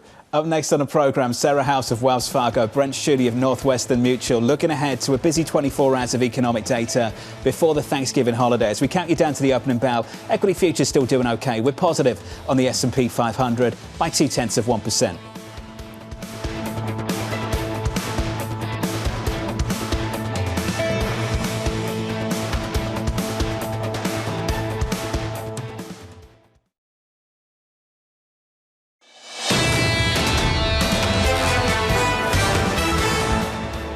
60 minutes away from the opening bell. Equity futures right now on the S&P 500 positive. We're positive across the board here, almost. Up by 0.2% on the S&P. On the Nasdaq, up by 0.2% on the Russell, which Lisa is really deep diving on at the moment. The small caps down about 1/3%. As we count you down to the opening bell, let's get you some morning movers. We can do that with Manus Cranny. Good morning, Manus. Jonathan, a very good morning. Abercrombie & Fitch. No, I don't actually buy the T-shirts anymore. It's a sort of a generational thing, but here you go. There's a squeak in the numbers. The margins just slipped 16%. The market was looking for 16.8%. The Abercrombie brand itself sales 11%, just a little bit lighter. But Hollister banging away, up 21%. But it just shows you the slightest off in your report can be injurious to the numbers. Autos, you just had a conversation with Wedbush, with Dan Ives. He talked about Mary Barra having double heartburn from Trump, Elon Musk relationship and the tariff narrative this morning. 16% of the autos that come into this country come from Mexico in 2024, 2.5 million vehicles. From Canada, 7% of the US sales come in from Canada. This is as much about politics of free trade as it is about gunning for some of the US auto companies. A quick name check for Zoom. They no longer use the word video. the reincarnation of Zoom, but whatever way you look at it, stock is down 7%. Look, the bar on this is pretty high, Jonathan. They guided in line, $1.29 to $1.30. That is in line with estimates, and you've got to deliver a lot better than that to get a boost on your report day. It's the lowest churn ever in this company. They've got an AI assist, ding, ding, ding. 59% increase in monthly users on that. Jonathan, good morning. Tough morning for that name. Manus Crowley, good morning to you, sir. Thank you. 60 minutes away from their cash open, with equity futures here up by 0.2%. Economists already starting to price in the impact of President-elect Donald Trump's tariff threats. Sarah House of Wells Fargo writing, not only will tariffs weigh on US real GDP growth next year, but economies with significant export exposure to the United States likely will be negatively affected as well. Under our tariff assumptions, we forecast the global economy will grow only 2.5% in 2025, down from 3% in 2024. Sarah joins us now for more. Sarah, welcome to the programme. Let's talk about your tariff assumptions. What are they for countries like Mexico, for China, for Europe, for the EU? Sure, Jonathan. So, of course, there's still a lot of uncertainty over the extent and timing in which tariffs go into effect. But we believe that this is a foundational policy tool in the world of Trump. So we saw that, I think, with last night's announcement. And we do think that we'll get some tariffs to an extent. So right now we're modeling that we'd get effectively about half of the 60% tariff that was threatened on China and about half of that universal tariff. And we see that probably sometime late in the year, in the second half of next year, which would have a depressing effect on growth in the second half, as well as make it more difficult for inflation to get all the way back to the Fed's 2% target. Are you expecting the Federal Reserve to do the same exercise in December, or is that still too early for them? I think it's still a little bit too early for them. So we saw in Powell's press conference that he's still a bit reticent to, I think, actually begin to model in some of these assumptions. I think they want more details. They want to get closer to implementation. But I do think that it'll start to maybe color how Fed officials are interpreting some of the incoming data, but also, I think, more importantly, some of the balance of risk. So while I don't think it'll be necessarily part of the baseline assumptions, I do think it's going to play into how they're viewing the risks around their current projections and their current expectations for the path of policy. Sarah, this is such a complicated thing to price out because you're talking about potentially suppressed growth with companies that have big exports from the U.S. really getting hit at the same time that inflation goes up. I want to start with the strong dollar. How much could that dampen the inflationary impact of some of these tariffs, as some people are suggesting? Yeah, so I think that is one of the aspects that could actually help mute the overall impact on inflation. So, when we think about tariffs, we think of an initial price bump, but then that fades as, you could think of this as more or less a one-off shock. But part of that's going to be muted by the fact that we are expecting the dollar to climb further. I think, in fact, over the next year and a half or so, we could see it climb to some of the highest levels that we've seen since 2002. And so that's going to have some offsetting effects, the same way that I think the overall weaker growth dynamics coming from the fact that consumer purchasing power isn't going to be stretching as far under this higher inflation is also going to be weighing down on inflation in maybe some of the segments that aren't directly exposed to tariffs. Are we having the wrong conversation when we focus on tariffs? Should we be focusing more on immigration and what the read-through with respect to inflation is, given the fact that even the latest announcement by President-elect Donald Trump really addressed some of the immigration issues and asking basically for Mexico and Canada to clamp down on a certain illegal migration across the border? Is that potentially the more inflationary of the policies? So I think it's really a discussion about the timing impact. So when we see those tariffs go into effect, I think you're likely to see the upward pressure on inflation more quickly. But I think some of the implications from tighter immigration policy, the slowing effect that that's going to have on labor force growth, I think that's going to take longer to show up. So there's a bit of a temporal mismatch here when we think about the timing of some of these policies. But I think you're right. It's not just about tariffs in terms of the potential policy changes and what that does to inflationary pressures, what that does to growth. It's also about the immigration policy. It's also about the tax policy. So there's a lot of different cross currents and a lot of different factors to consider in the current environment in the upcoming year. Sarah, when it comes to the upcoming Fed meeting, does Truth Social posts count as part of the totality of data? I don't know if they're going to be, I think taking the threat of 25% tariffs on Mexico and Canada as part of announced policy. So we need to, I think, probably at least get the administration started. But again, I think it goes back to where some of the risks lie. That clearly this is a preferred policy tool of President-elect Trump, and he's also prepared to move quickly on it. But I think for the December meeting, I think they're still looking at, okay, what do we know about policy right now? What are we seeing in terms of the incoming data? And so we think it's still going to be a pretty close call in terms of whether we go through with that 25 basis point cut, or maybe we start to see that slower pace of easing begin as early as the December meeting. So Sarah, just quickly, base case for 2025 on Fed action. What is it right now for you and the team? Yeah, so we're looking for another 100 basis points of easing, including we think they will end up going in December. So that would bring the Fed funds rate to a range of 3.5 to 3.75%. So still likely a little bit restrictive in our view and our estimates. Sarah House of Wells Fargo. Sarah, thank you. Looking for another 100 basis point of easing cuts from the Federal Reserve over the next 12 months. Matt Luzzetti was on the programme something like 45 minutes ago, an hour ago, over at Deutsche Bank. Matt making the argument that maybe they go 25 in December and then they are done for 2025. His expectations for policy changes from the incoming administration, what it would mean for growth and inflation, leading to him to believe the Federal Reserve is going to have to back away. The question that we asked is how quickly would the Federal Reserve put that in their forecasts?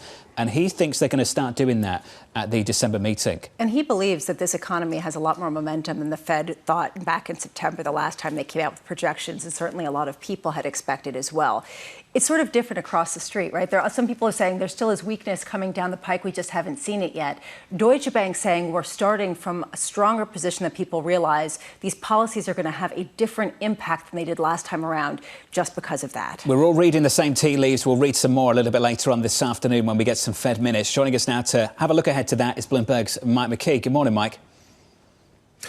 Good morning, John. I don't think you're going to get what you want to get out of the Fed minutes because Sarah House put it well. Jay Powell at his press conference was talking about it's too early to start looking at what the new president is going to do.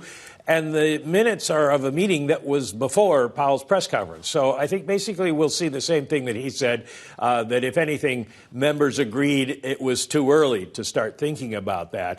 The question is, what are they thinking about inflation? Do they think that the sudden uptick that we have seen in CPI and PPI and essentially what we're going to see in PCE tomorrow, does that mean we go into 2025 with inflation problem again? And what does that mean for their outlook?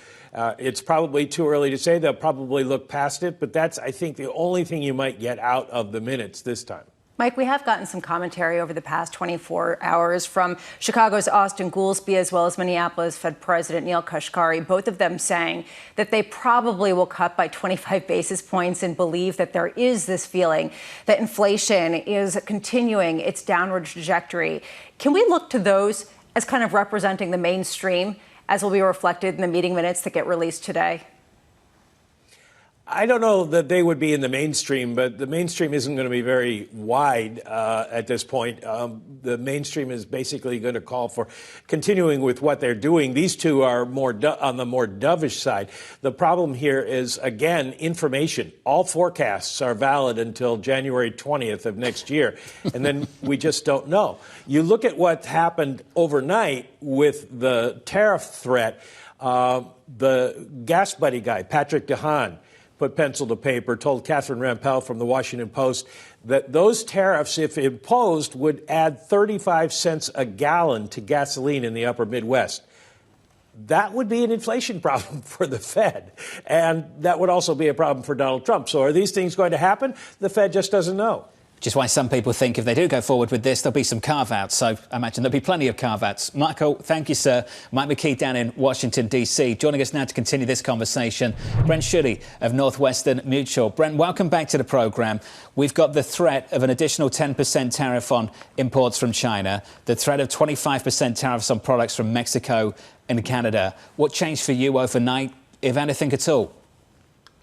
Nothing. I think the market is pricing in a lot of smooth sailing going ahead. So you've seen a market up and to the right. I think the conversation that you've been having back and forth with the different guests today just shows that there's tons of uncertainty that's still out there. And I think the political uncertainty, even though the election is over, is still pretty high. And I remind you that back in the first term, there was VIX spikes to over 30 a couple different times as tariffs came on, as they came off, as we had tweets. And so I think just in general, I think the market is going to be a bit more volatile in 2025 as we try to sort through all the different things that you're pointing out in your show this morning. And it's difficult to really catch the signal from the noise, and that's something that certainly people are trying to do. You aren't necessarily changing any of your assumptions based on some of the tariff proposals.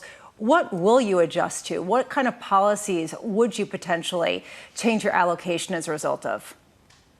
Yeah, I mean, that's always an unknown. I think the bottom line is we're still later in an economic cycle. Yes, the unemployment rate has risen, but we are still short of workers across the board. And so to me, later in an economic cycle, inflation is still a risk. The Fed, we're talking about, will they cut or won't they cut?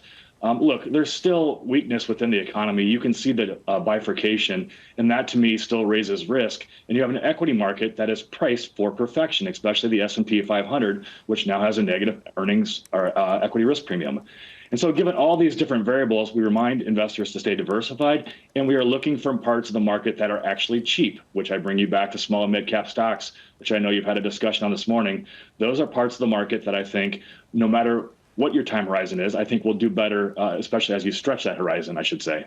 Yeah, we've been looking all at 1-800-Flowers and super microcomputers. I've been looking extensively in the Russell 2000, Brent. I am just wondering, though, you're talking about how we are at the end of a cycle. And then you said there still is the risk of inflation and a host of other things. Typically, the end of the cycle has ended in some sort of recession or downturn or growth dip that we really aren't seeing. And I think that that's really the reason why people are wondering, are we actually at the end of a cycle? How do you view that in terms of the biggest risk? Is it a downturn in growth, or is it an increase in inflation? I think those two things go together. I mean, look, the demarcation line between who's actually done well and who hasn't in this economy is the impact on interest rates. And so to me, one way or the other, rates have to go lower. Otherwise, stock valuations don't make sense. Otherwise, inflation, I don't think, comes down. And so to me, that's where I think the rubber meets the road. And I think the risk of an economic slowdown are still out there. And if we don't have an economic slowdown, I wonder if inflation can actually stay sustainably at 2%. And so I think those two are connected. And I think ultimately, at some point, we are going to have a recession. I think the question is when. We've had economic cycle over time, but I don't think that lasts indefinitely. Recession as in next year, in the next 12 months, that soon?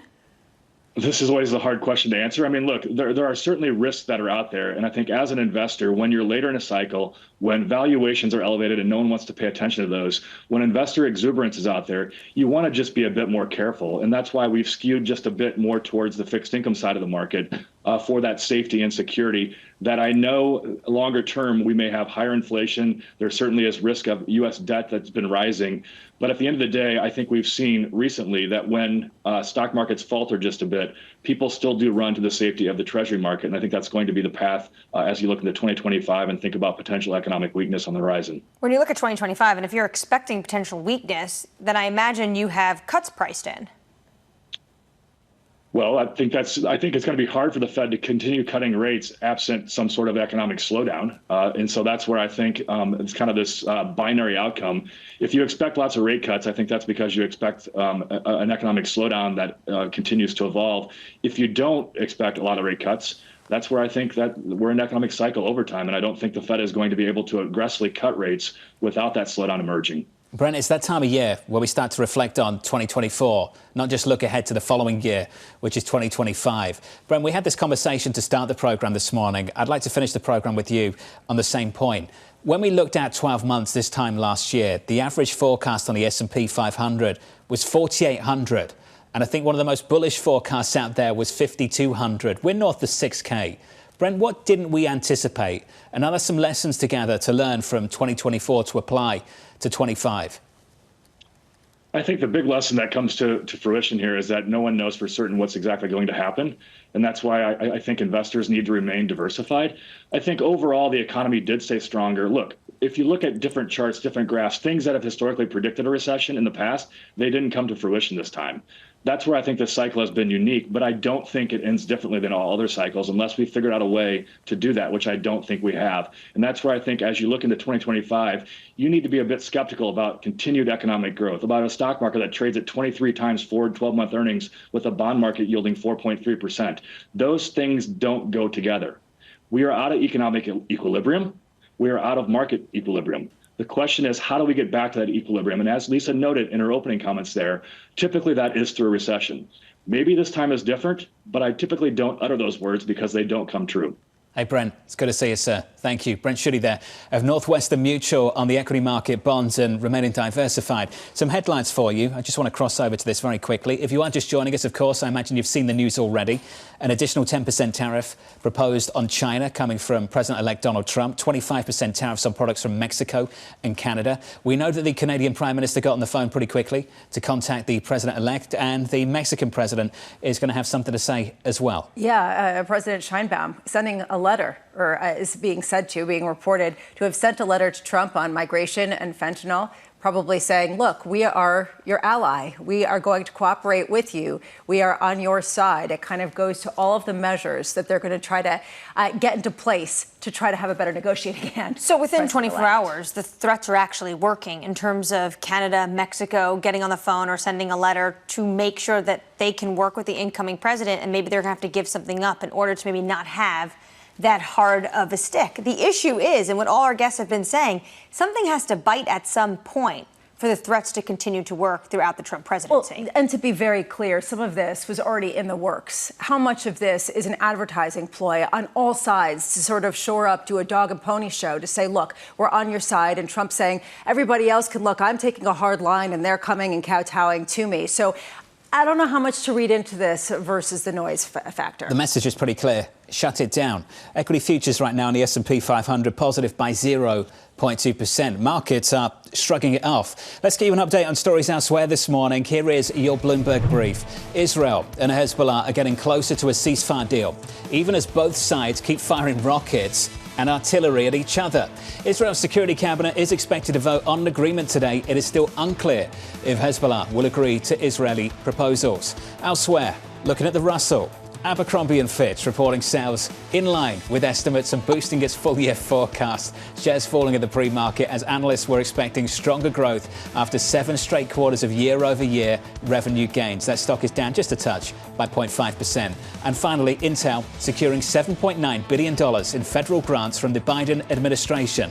The deal marking the largest direct subsidy from a program to boost U.S. chip production. People familiar with the matter telling Bloomberg Intel will get money for projects in Arizona, Oregon and New Mexico. Intel up in a pre-market by 0.75%. So what else can we do to remember that there is still a president in the White House who's trying to get things done? Well, and the Chips and Science Act was voted on in a bipartisan fashion. What's interesting about this is actually it was supposed to be north or around the 8 handle. Now they're coming in a little bit lower with $7.9 billion, but Intel really needs these funds. That company's doing very poorly, and I think some people are surprised that they're getting anywhere near that number. Up next on the programme, setting you up for the day ahead, we'll be looking at a couple of retailers going into the opening bell. Live from New York, you're watching Bloomberg TV.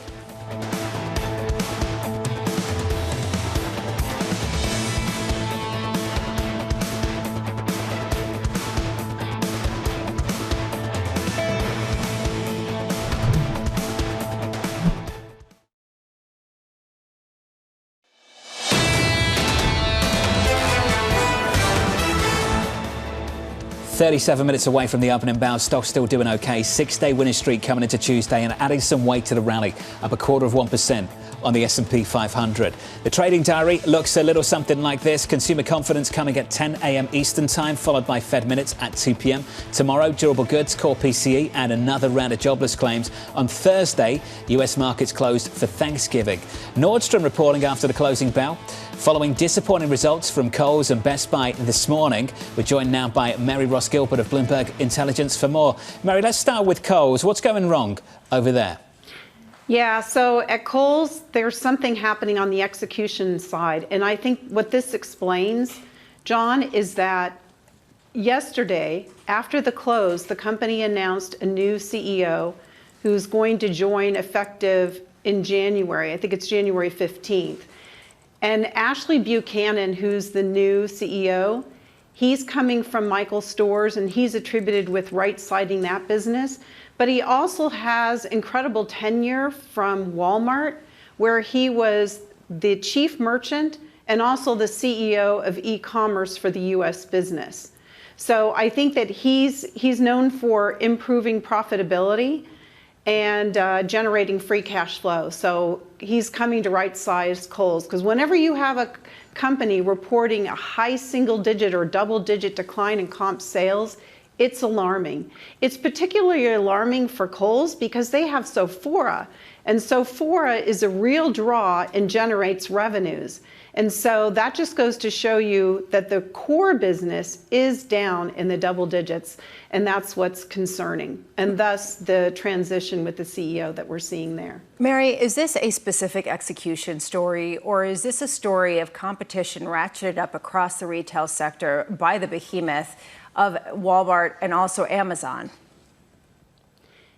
Yes, so Lisa, I think that's exactly what we're seeing. What's happening is they're losing share, likely to off-price, likely to the mass merchants.